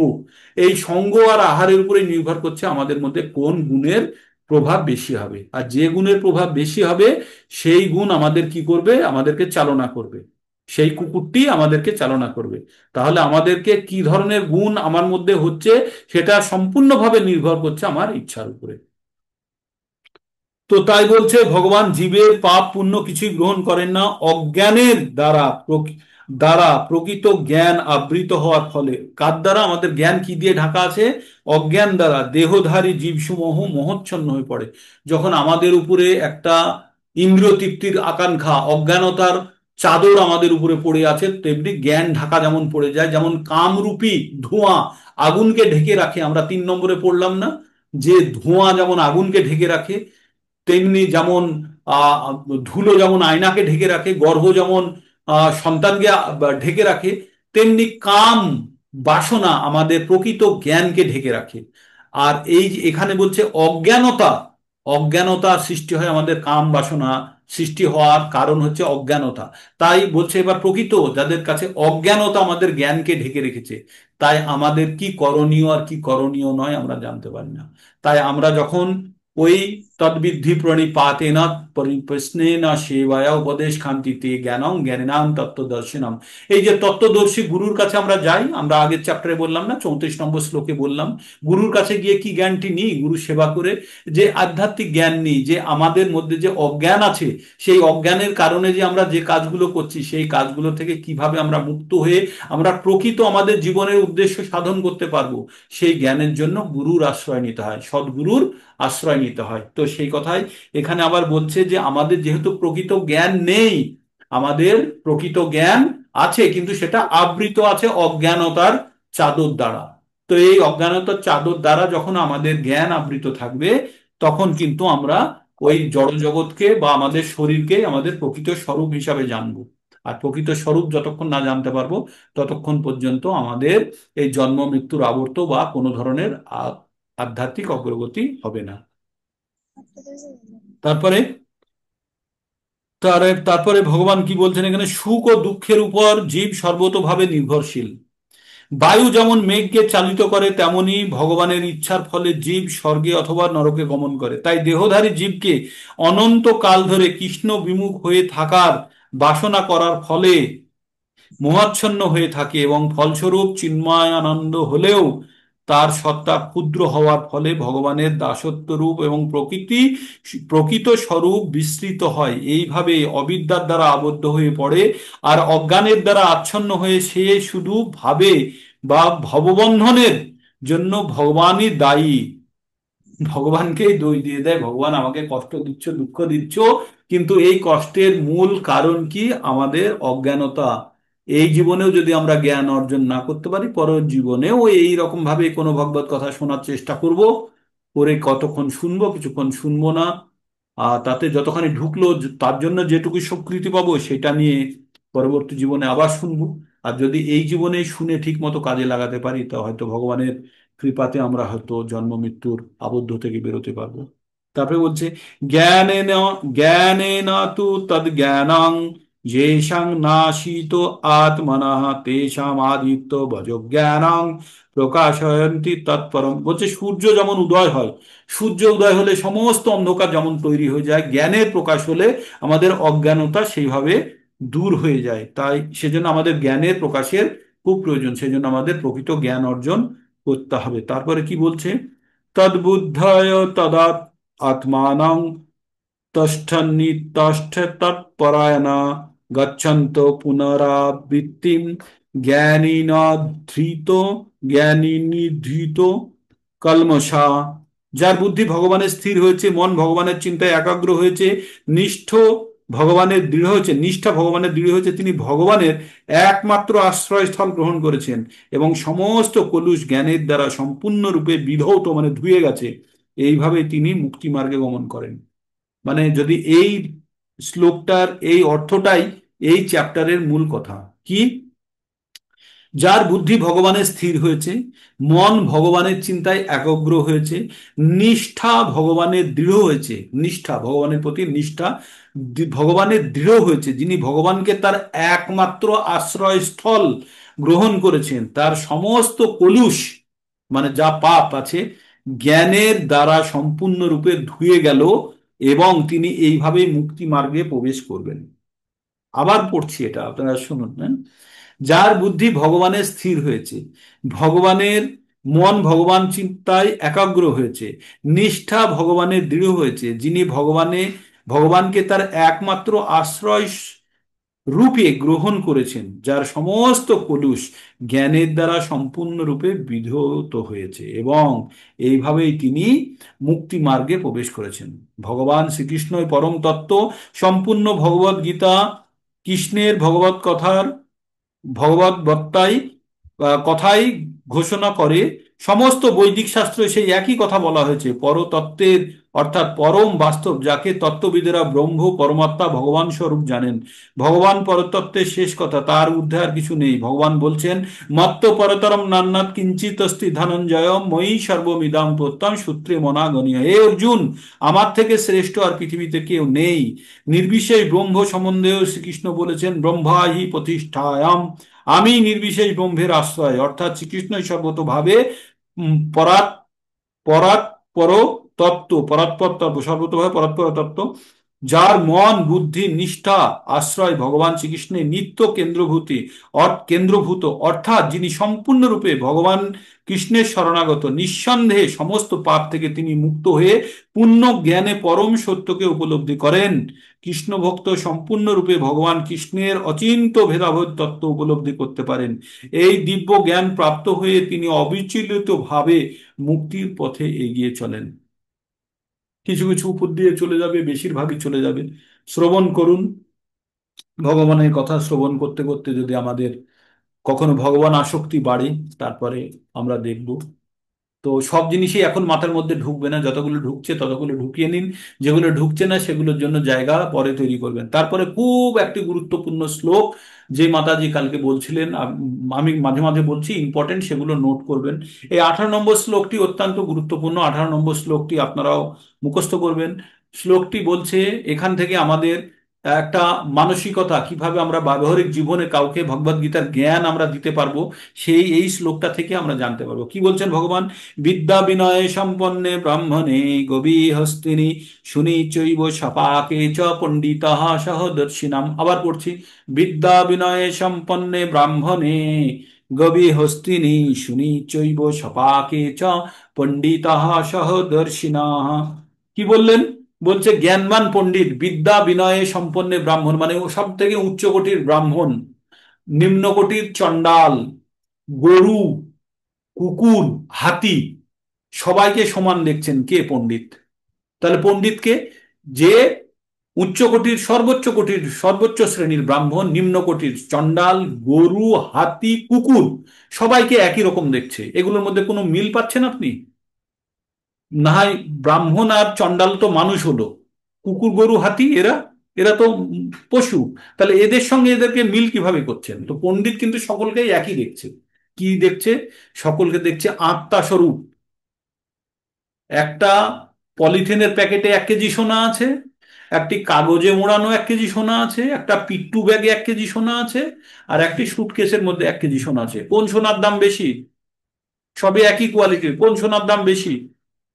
সব সোনার দাম একই। তো যে বুদ্ধিমান জহুরি হবে, যে বুদ্ধিমান স্বর্ণকার হবে, সে জেনে যাবে সব সোনায় একই দাম। আর সোনার সাপেক্ষে পলিথিনেরও কোনো দাম নেই, পিট্টু ব্যাগেরও কোনো দাম নেই, আর সুটকেসেরও কোনো দাম নেই, আর কাগজে মোড়ারও কোনো দাম নেই। সবগুলো সে সোনাটাই দেখবে, সে বাকি মোড়কের দিকে খেয়াল করবে না। তাই যে পণ্ডিত, সে সকলকে কি দেখে? আত্মা রূপে দেখছে। প্রত্যেককে আত্মা রূপে দেখছে, তার বাইরের খোলসকে সে দেখছে না। তাই সে সকলকে সমান দেখছে। আর কি দেখছে? আত্মার ভিতরে পরমাত্মা। যদি আত্মা না দেখে পরমাত্মাও দেখে, তবুও সে দেখবে পরমাত্মা সকলেরই এক। তাই বিদ্যা বিনয় সম্পন্নে ব্রাহ্মণে গবী হস্তিনী সুনিশ্চৈব সপাকে চ পণ্ডিতঃ সহদর্শিনাম। তাহলে পণ্ডিত হতে গেলে কি হতে হবে? সমদৃষ্টি হতে হবে। কারোর প্রতি কোনো দেশ থাকলে হবে না, কোন রকম বিভেদ থাকলে হবে না, নিজের অহংকার থাকলে হবে না। প্রকৃত দৃষ্টি দিয়ে দেখতে হবে। কি দেখতে হবে? যে প্রত্যেকের মধ্যে ঈশ্বর আছে আর প্রত্যেকের মধ্যে আত্মা আছে।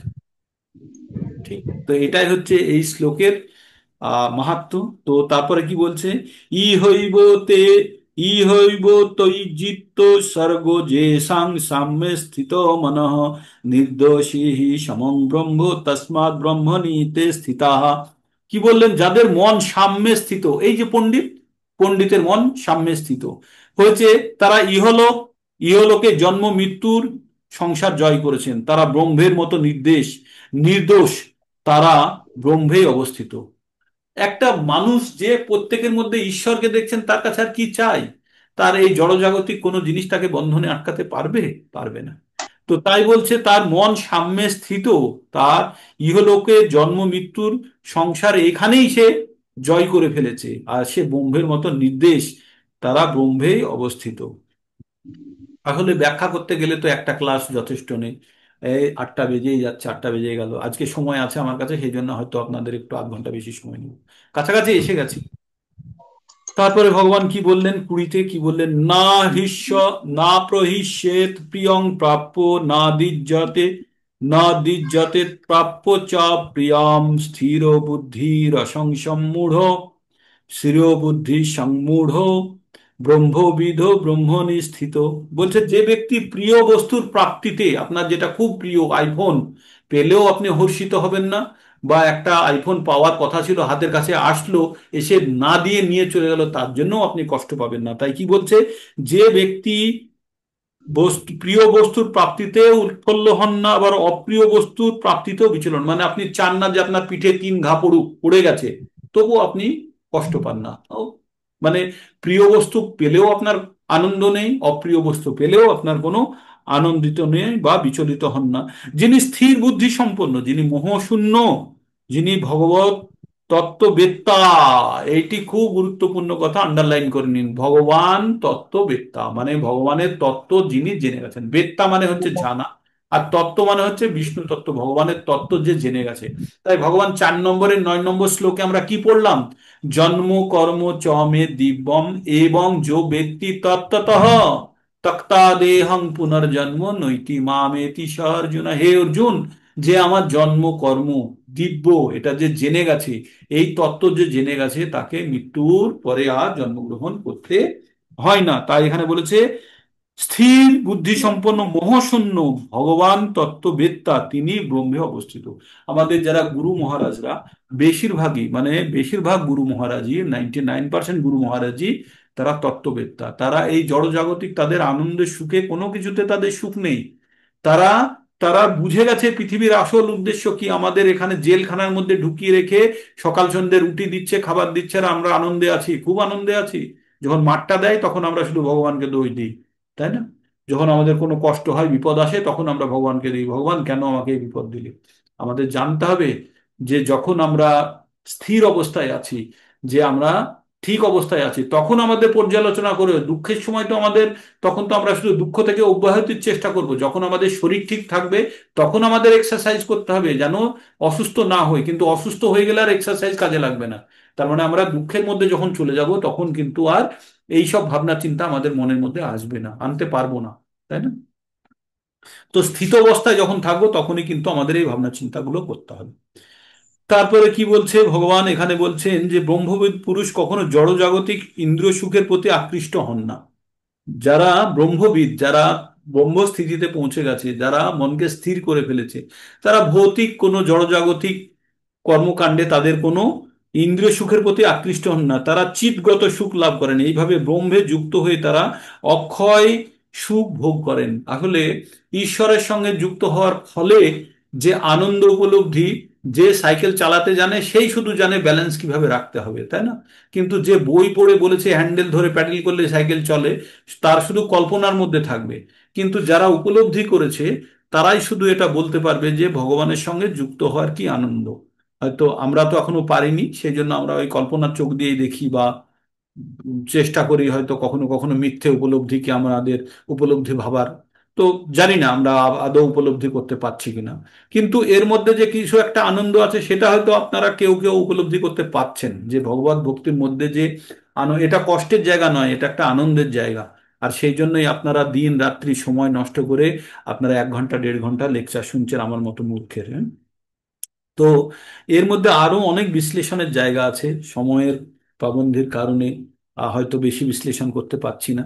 তবে যখন আমরা বিস্তারিত ক্লাসে প্রত্যেকদিন সকালে যখন ক্লাস করি, যারা যারা যুক্ত হতে, বেশিরভাগই আপনারা কানেক্টেড, যারা যারা যুক্ত হতে চান তারাও পরে যুক্ত হতে পারবেন। ওইখানে আমরা বিশদ আলোচনা করি এবং খুব ভবময় আমাদের থাকে, ভব্য অনুষ্ঠানটা হয়।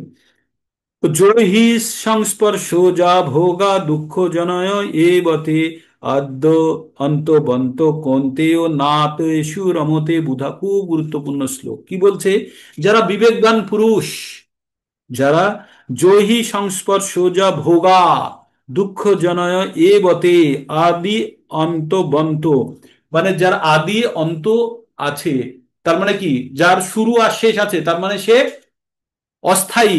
স্থায়ী না, না, যার শুরু আছে তার শেষ আছে, তার মানে সে হলো অস্থায়ী, কিন্তু আত্মার কোনো শুরুও নেই শেষও নেই, তাই আত্মা হচ্ছে স্থায়ী। তাই বলছে আমরা যে এই জড়জাগতিক সুখ ভোগ করি সেই সুখের শুরু আছে, শেষ আছে, তাই সেটা অস্থায়ী।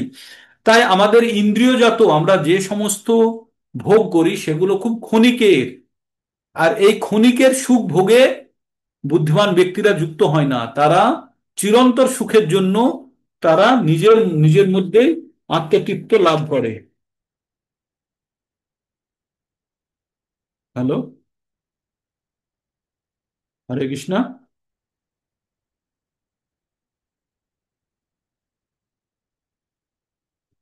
হরে কৃষ্ণ হরে কৃষ্ণ, কৃষ্ণ কৃষ্ণ হরে হরে। তো বিবেকবান পুরুষ কি করে? দুঃখের উৎস সমূহ, আমাদের দুঃখের কারণ কি? আমাদের ইন্দ্রিয়জাত সুখ ভোগের ইচ্ছা। আমাদের দুঃখের একমাত্র কারণ আমাদের ইন্দ্রিয় তৃপ্তিকে তৃপ্ত করতে না পারা, এটাই হচ্ছে আমাদের দুঃখের কারণ। তাই বলছে যারা বিবেকবান পুরুষ দুঃখের উৎস স্বরূপ ইন্দ্রিয়জাত বিষয় ভোগে আসক্ত হন না। হে কন্তীয়, এই ধরনের দুঃখ ভোগ আদি অন্ত, দুঃখ এই ধরনের সুখ ভোগ আদি এবং অন্ত বিশিষ্ট, মানে ক্ষণস্থায়ী।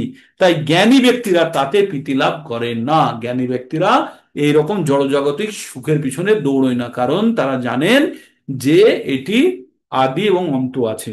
ঠিক আছে, তাই ভগবান একটা খুব গুরুত্বপূর্ণ দারুণ শ্লোক আছে এখানে, আমি না বলে পাচ্ছি না, আপনাদেরকে শুনতেই হবে, আর আমি শুনিয়েই ছাড়বো। হ্যাঁ, তো এই ভাগবতমে এই শ্লোকটি 5 নম্বর অধ্যায়ের 5 নম্বর ক্যান্টোতে 5 নম্বর অধ্যায়ের 1 নম্বর শ্লোক, শ্লোকটি আমি পঠন করছি, শুনুন, বইতে দেওয়া আছে তাই বলছি।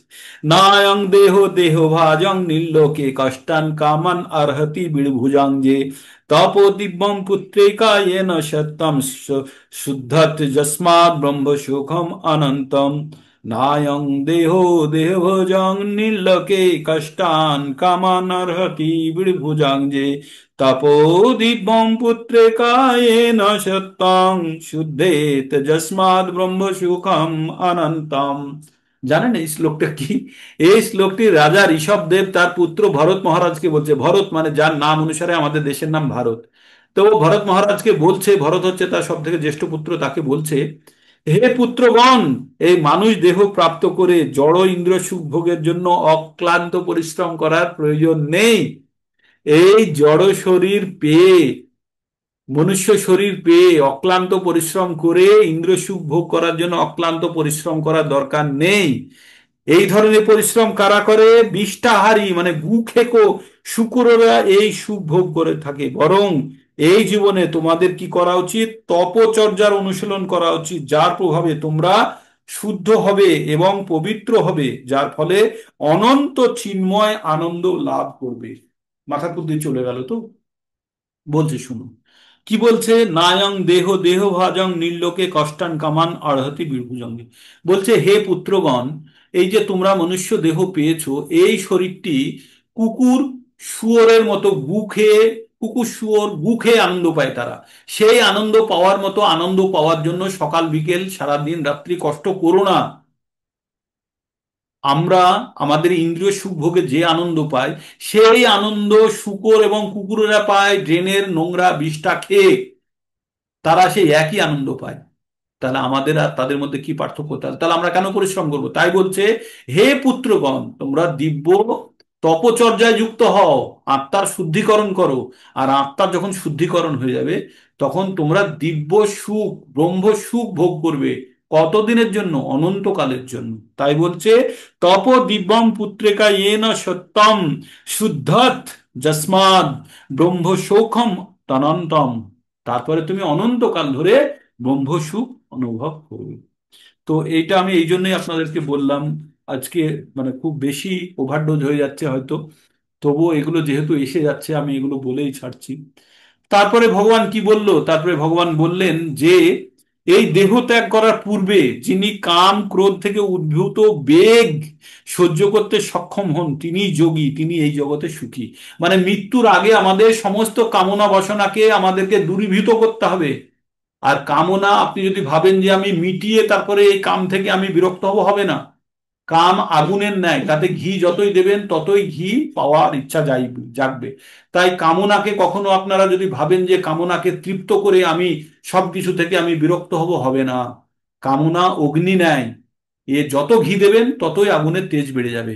তাই কেউ যদি ভাবে যে আমার ইন্দ্রিয় তৃপ্তি করে নিয়ে আর ইন্দ্রিয় তৃপ্তিতে আমি যুক্ত হব না, আবার 1 ঘন্টা 1.5 ঘন্টা পরে আবার খিদে পেয়ে যাবে, তাই না?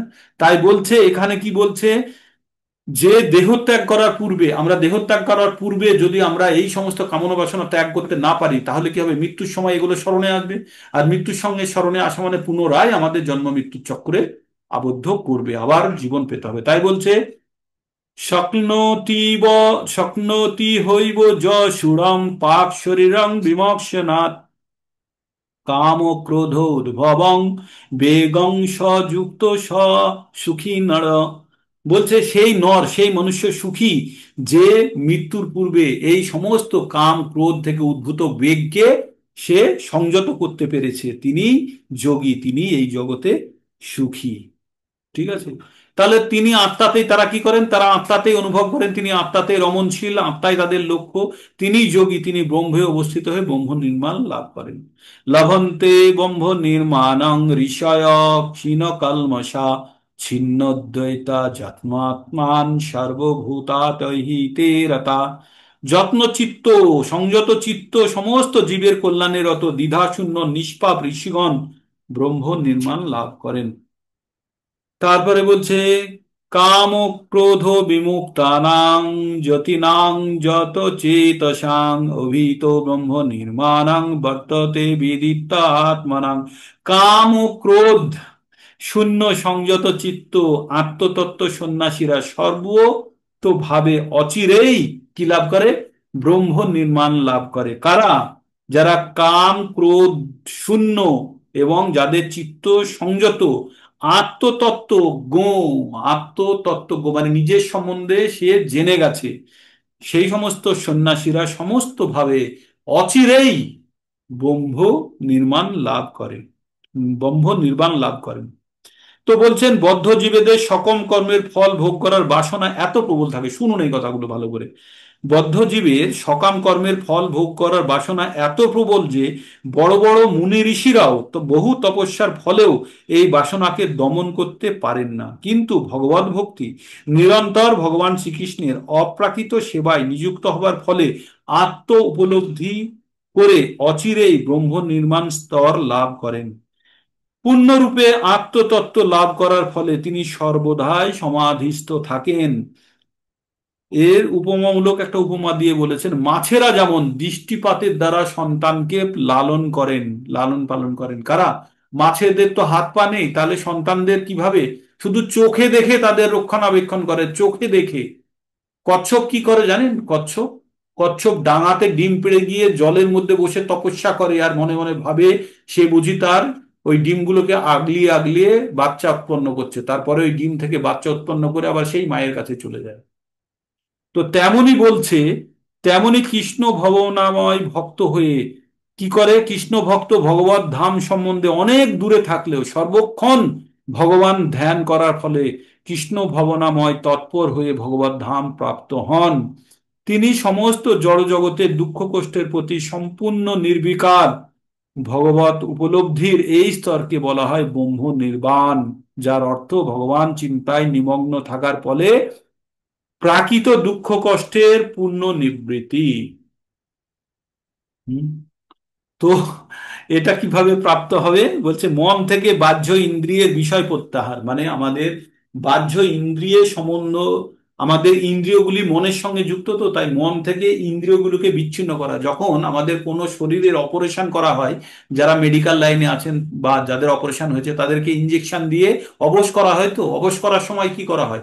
তার মানে আপনার যেন কোনো ইন্দ্রিয় সময়ের জ্ঞান, জ্ঞান শূন্য বলা হয় না, অবশ করাকে জ্ঞান শূন্য বলা হয়, জ্ঞানকে মন থেকে বিচ্ছিন্ন করা হয় ইনজেকশনের মাধ্যমে। তাই বলছে, কিন্তু কেউ যদি ইনজেকশন ছাড়াই যদি মনকে, যদি তার ইন্দ্রিয় সমূহ থেকে বিচ্ছিন্ন করে, তাহলে ইন্দ্রিয়ের কাছে যে ধরনেরই কাজ আসুক তাকে বিচলিত করতে পারবে? পারবে না। তাই বলছে ইন্দ্রিয়ের বিষয়সমূহ প্রত্যক্ষ করে হৃদয়ের মধ্যে দৃষ্টি স্থির করে নাসিকার মধ্যে বিচরণশীল প্রাণ এবং অপান বায়ুর ঊর্ধ্ব অধোগতি উপরে নিচে রোধ করে মন বুদ্ধি সংযত করে ইচ্ছা ভয় শূন্য ক্রোধ শূন্য হয়ে যে মুনি সর্বদা বিচার করে তিনি সর্বদা। এটা অষ্টাঙ্গ যোগের অঙ্গ, এটা আমরা পরবর্তী চ্যাপ্টারে বলবো, অষ্টাঙ্গ যোগের অঙ্গ। তো এখানে আমাদের আচার্য প্রভুপাদ এখানে আমাদের বেশি জোর দিতে, আমাদের ভক্তি যোগের জন্য জোর দিতে বলেছেন। তারপরে শেষ শ্লোকটি পড়ব, অত্যন্ত গুরুত্বপূর্ণ। আর এর অধ্যায়ের শেষ কথা, এই অধ্যায়ের শেষ কথা মানে সমস্ত কথা এই শ্লোকের মধ্যে লুকিয়ে আছে। কি কথা? ভোক্তারাম যোগ্য তাপস্যাম সর্বলোক মহেশ্বরম সুহৃদং সর্বভূতানাম জ্ঞাতামাম শান্তিম ঋচ্ছতি। আবার শুনুন, ভোক্তারাম যোগ্য তাপস্যাম সর্বলোক মহেশ্বরম সুহৃদং সর্বভূতানাম জ্ঞাতামাম শান্তিম ঋচ্ছতি। বলছে ভগবান সবকিছুর প্রকৃত ভোক্তা, ভগবান পরমাত্মা আমাদের হৃদয়ের মধ্যে বসে আছেন। বলছেন তিনি সবকিছুর ভোক্তা। ভোক্তারাম যোগ্য, যত যোগ্য তপস্যা তার সবকিছু প্রাপক হচ্ছে ভগবান, সর্ব লোকের মহেশ্বর, মহান যে ঈশ্বর। সুহৃদং সর্বভূতানাম, প্রত্যেকটা জীব তার কাছে অত্যন্ত প্রিয়। ঠিক আছে, জ্ঞাতামাম শান্তির ইচ্ছতে, আমি যখন জেনে যাব যে আমি একটি নগণ্য ভগবানের অংশ মাত্র, আমার প্রকৃত পরিচয় যখন আমি জেনে যাব, সবকিছুর ভক্তা হচ্ছে ভগবান, এই দুনিয়ার মালিক হচ্ছে ভগবান। আমি এই বাড়িতে আছি ক্ষণিকের জন্য, এটা ভাড়ার বাড়ি ভাবতে পারেন, বা আমরা ভাবতে পারি এই বাড়ি হয়তো 70 বছর বাঁচবো বা 60 বছর বাঁচবো, যতদিন বাঁচবো ততদিনের জন্য, তারপরে অন্য কারোর হয়ে যাবে। তাই ভগবান বলছেন যে আমরা যখন জেনে যাব এই সমস্ত কিছু সব ভগবানের, ভোক্তা রাম যোগ্য তপস্যা, সব কিছুর তিনি মালিক, এটা জেনে যখন আমরা ভাববো, আমাদের নিজের কর্তব্যে অবিচল থাকবো, তখন আমরা অবশ্যই শান্তি পাবো। একটা ছোট জিনিস, একটা ছেলে বা একটা মানুষ, আমরা আছি, আমাদের পাড়াতে ডিএম কোনো কাজে একটা ভালো গাড়িতে চেপে একদম সুন্দর কোট টাই প্যান্ট পরে নামছে গটগট করে, তার সামনে দুটো চাকর বাকর তার গেট খুলে দিচ্ছে, তার ড্রাইভার তার আর একজন সুটকেস বয়ে আনছে, আমরা তাকে দেখে ঈর্ষা করি? করি কখনো? যে এই কি গভর্নমেন্টের কি সুবিধা পাচ্ছে, কত সুন্দর সে, দেখো তার পিছনে 4টে চাকর, দুজন গাড়ির গেট খুলে দেওয়ার জন্য দুটো তার সিকিউরিটি গার্ড রিভলভার নিয়ে ঘুরছে, সে কত বড় ব্যক্তি, আমরা তাকে দেখে ঈর্ষা করি যে আমি কেন হতে পারিনি?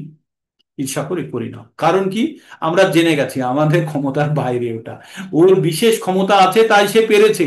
এই জিনিসটা যখন আমরা জেনে যাব, তখন আমাদের মধ্যে আর ঈর্ষা ভাব থাকবে না, তার প্রতি কোনো ধরনের আমাদের আর তার প্রতি বিদ্বেষ ভাব থাকবে না, আমরা কোন রকমের ঈর্ষা তার প্রতি করবো না। তাই বলছে, ভগবান বলছে ভোক্তারাম যোগ্য তপস্যাম সর্বলোক মহিষ্যাম সুহৃদম সর্বভূতানাম জ্ঞাতা, এটা যখন আমরা জেনে যাব, তখন আমরা এমনি শান্তি পেয়ে যাবো। আমরা জেনে যাব যে আমাদের অবস্থিতি কি, আমরা চুলের ডগার 10,000 ভাগের 1 ভাগ, এই হচ্ছে আমাদের অবস্থান। এটা যখন যখন আমরা জেনে যাব, তখন আমরা স্বাভাবিক কারণেই আমরা শান্তি লাভ করব। এই ছিল আমাদের 5 নম্বর অধ্যায়। অত্যন্ত হয়তো বিরক্তিকর মনে হয়েছে কিনা জানি না, কিন্তু এই নন ইন্টারেস্টিং, কিন্তু ব্যাখ্যা যদি করি, কিন্তু এটার মধ্যে প্রত্যেকবার সমস্ত ভগবদ গীতা বারবার উঠে আসবে। তাই আপনাদের আমি বলি যে পঠন করুন। অত্যন্ত দুর্লভ মানব জীবন আমাদের কাছে আছে, আর এই মানব জীবনের প্রকৃত উদ্দেশ্য সাধন হবে যখন আমরা এই 4টে প্রশ্নের উত্তর পাবো। আমি কে, আমি কোথা থেকে এসেছি, আমার জীবনের উদ্দেশ্য কি, আর আমি কি সেই উদ্দেশ্যের জন্য কাজ করছি, আর যদি কাজ করছি তাহলে আমাদের পরবর্তী গন্তব্যস্থল অটোমেটিক জেনে যাব, তাহলে আর আমাকে বলতে হবে না। তো এই 4টে প্রশ্নের উত্তর আপনারা খুঁজবেন, এটাই হচ্ছে আমাদের মানব জীবনের চরম উপলব্ধি, এটাকেই বলছে ব্রহ্ম জ্ঞান। আর এই জ্ঞান যারা পেয়ে যাবে তারা হবে ব্রহ্ম জ্ঞান ইতি যান, মানে যাতে যার এই ব্রহ্ম জ্ঞান আছে সেই হচ্ছে ব্রাহ্মণ। ঠিক আছে, এই এখানেই শেষ করলাম আজকের মতো চ্যাপ্টার। এবার আপনাদের কারো যদি কিছু জিজ্ঞেস করার থাকে, আর আমার যদি ক্ষমতার মধ্যে থাকে, আমি উত্তর দেওয়ার চেষ্টা করব, হ্যান্ড রেজ করে বা আনমিউট করে বলতে পারে। আজ একটু লম্বা হয়ে গেছে, 1 ঘন্টা 30 মিনিট হয়ে গেছে। বলুন, কিছু বলার থাকলে বলুন, বা ক্যামেরা অন করেও বলতে পারেন, আপনাদের উপস্থিতি আপনারা ব্যক্ত করতে পারেন। কারো কিছু বলার আছে? না সবই বাইরে দিয়ে চলে গেল, কিছুই বুঝতে পারলেন না? হ্যাঁ, সবই কি বাইরে দিয়ে চলে, হ্যাঁ, না না কিছু বোঝা না, গেল? সব বাইরে যায়নি। হ্যাঁ কিছুটা তো গেছে, কিছু যদি 1% গেলেও কাজ হবে, 1% হ্যাঁ, 2% একটু। 1% গেলেই কাজ হ্যাঁ, হবে। মানে একটু একটু। কাঠের গুদাম আছে, শুনুন, আমি কাঠের, আত্মা। হ্যাঁ বলুন। আমি কে? আমি আত্মা। হ্যাঁ আমি কোথা থেকে এসেছি? পরমাত্মা থেকে, ঈশ্বর হ্যাঁ থেকে। হ্যাঁ জীবনের উদ্দেশ্য কি? পরমাত্মার সেবা, হ্যাঁ সেবায় আত্মনিয়োগ। কিন্তু হ্যাঁ। কোথায় যাব এটা এখনো উদ্ধার করতে পারছি না। কারণ এই আত্মনিয়োগটা ঠিক মতো হয়নি সেই জন্য। হুম। এই হ্যাঁ, যে এটা উপলব্ধি করতে জ্ঞান পারছি পেয়েছি, না। আমরা জ্ঞান পেয়েছি, জ্ঞানের যখন বিজ্ঞান হবে তখন পূর্ণ জ্ঞান হবে, তাই না? জ্ঞান মানে হচ্ছে কোনো জিনিস সম্বন্ধে জানা, আর বিজ্ঞান মানে সেই জ্ঞানের ব্যবহারিক প্রয়োগ। তাহলে আমাদের উদ্দেশ্য কি? যখন উদ্দেশ্যটা জেনে সেই উদ্দেশ্যের জন্য কাজ করব, তাহলে কোথায় যাব? আমরা ঠিক জেনে যাব। হুম। এতোভ্যাম শঙ্খ যোগোভ্যাম স্বধর্ম পরা নিষ্ঠায়া জন্ম লাভে পরম পুংসং অন্তে নারায়ণ স্মৃতি। তো আমরা আমাদের অবস্থায় থেকে যখন আমরা মৃত্যুকালের সময় ভগবানকে, নারায়ণকে যখন স্মৃতিতে আনতে পারবো, সেটাই হবে আমাদের চরম প্রাপ্তি। अंतकाले च मामेव शरणमुक्ता कलेबरम जो प्रयाति समद्भाव ইয়াতি নাস্তত্র সংশয়া। মৃত্যুর সময় ভগবানকে স্মরণ করাই হবে আমাদের এই আর্ট অফ ডাইং এর একটি অংশ। আমরা বলি না আর্ট অফ ডাইং, এটাই হচ্ছে আমাদের চরম প্রাপ্তি হবে। আর এই প্রাপ্তির জন্যই আমরা যত কিছু অভ্যাস করছি, এটার জন্যই, যাতে মৃত্যুকালে আমরা ভগবানকে স্মরণ করতে পারি। তাহলে আমাদের পুরা কেল্লা ফতে, আমাদের কাজ হয়ে যাবে। ঠিক আছে? তো আর কিছু কারোর? আপনারা বারবার আত্ম রোমন্থন করুন, এটা ভাবনা চিন্তা করুন। সত্যিকারের মানে আমাদের প্রত্যেকের ভাবা উচিত। আমার তো গায়ে কাঁটা দেয় আমি যখন ভাবি, আপনাদের কতখানি দেয়। আপনারা চেষ্টা করুন, ধীরে ধীরে হবে। হুম। ক্যামেরা অন করুন, একটা স্ন্যাপশট নিয়ে নিই। আজকে অ্যাটেন্ডেন্স মোটামুটি 35 জন মতো হয়েছিল, দুজন বেরিয়ে গেছে বিভিন্ন কারণে, দেরি করে ফেলেছি আমি। 8:30 বাজিয়ে দিয়েছি হয়তো আপনাদের। হুম। না, 8:30 বাজেনি, ঠিকই আছে, 8:30 পর্যন্ত চলা যেতে পারে। তো আপনাদের ফিডব্যাক খুব গুরুত্বপূর্ণ, আপনাদের ফিডব্যাকটা খুবই গুরুত্বপূর্ণ। ভালো লাগছে লাগছে না, কোথায় অসুবিধা হচ্ছে, কি আমাকে, আমার কি শুদ্ধিকরণের প্রয়োজন আছে, সেটা আমি চেষ্টা করব, তাতে যাতে আরো অনেকের কাছে পৌঁছতে পারি, আরো অনেককে বোঝাতে পারি। আর আপনাদের প্রত্যেকের দায়িত্ব হবে এই জ্ঞান অর্জন করে এই ঋণ শোধ করতে হবে। ঋণ কি? ভগবত ঋণ। আপনি যদি কারোর থেকে জ্ঞান পেয়ে থাকেন, সেই জ্ঞানকে বিতরণ করতেই হবে। সেটাই হচ্ছে ভগবত ঋণ শোধের একমাত্র উপায়। ঠিক? সেটা আর তো অবশ্যই আপনারা করবেন, আমি অত্যন্ত আশাবাদী যে আপনারা অবশ্যই করবেন। হরে কৃষ্ণ হরে কৃষ্ণ। এটা শুদ্ধ বৈষ্ণবের আশীর্বাদ পেলে তবেই না হবে। হবে মাতাজি, একদম বৈষ্ণব কি ভগবানের আশীর্বাদ আপনাদের সঙ্গে আছে, একদম ডাইরেক্ট চ্যানেল। বাস শুধু প্রসেস ফলো করতে হবে। একদম গুরু কৃষ্ণ কৃপা তো অবশ্যই আছে, না হলে এই আপনারা এই প্রোগ্রামে যুক্ত হতে পারতেন না। অবশ্যই আছে, আপনারা জেনে রাখবেন ভগবানের অসীম কৃপা আছে। আমি প্রথম দিন যখন বলেছিলাম প্রিপারেটরি ক্লাসে একটা কথা বলেছিলাম, যে 1 থেকে 9 পর্যন্ত বলেছিলাম, তার উপরে ছিল 0 নম্বর পয়েন্ট। সেখানে হচ্ছে ভগবানের অসীম কৃপা ছাড়া ভগবত ভক্তি প্রাপ্ত হতে পারে না।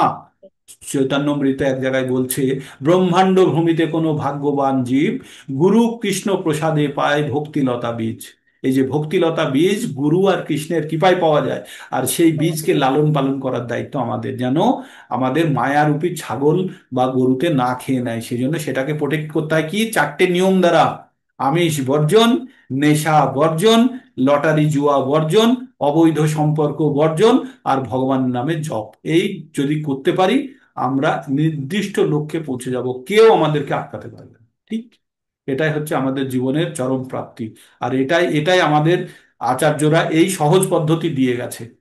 তো যে যত তাড়াতাড়ি এটাকে আমরা গ্রহণ করতে পারবো, ততই আমাদের জীবনের উন্নতি। ঠিক আছে, আর বেশি সময় নেব না আপনাদেরকে। এমন একটি আলোচনা যেটি কখনোই শেষ হবে না, নেভার এন্ডিং। আর আরো পরে যখন আপনারা আরো গভীরে প্রবেশ করবেন, তখন মনে হবে এই আলোচনা করতে পারলেই বুঝি আমাদের জীবন সার্থক। ভগবান নিজেও তাই বলেছেন, মদ্গত্ত মদ্গতা প্রাণা মচ্চিত্তা মদ্গত প্রাণা বোধায়ন্ত পরস্পরম কথায়ন্তশ্চ মাং নিত্যম তুষ্যন্তি চ রমন্তি চ।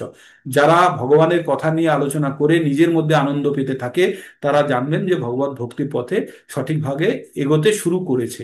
ঠিক ভগবান নিজেই বলেছে, 10 নম্বর অধ্যায়ে আমরা পঠন করি। ঠিক আছে, অনেক অনেক ধন্যবাদ এতক্ষণ সময় ধরে আমার মতো কথা শোনার জন্য। আমার কথার কোনো দাম নেই, আমি বই থেকে নিয়ে যা লেখা আছে পড়ে শোনাচ্ছি, আমার মধ্যে কিছু নেই। আর এটা গুরুর আশীর্বাদের নিয়েই আমরা আপনাদের কাছে পৌঁছানোর চেষ্টা করছি। I am nothing more than a peon. ঠিক আছে? হরে কৃষ্ণ হরে কৃষ্ণ।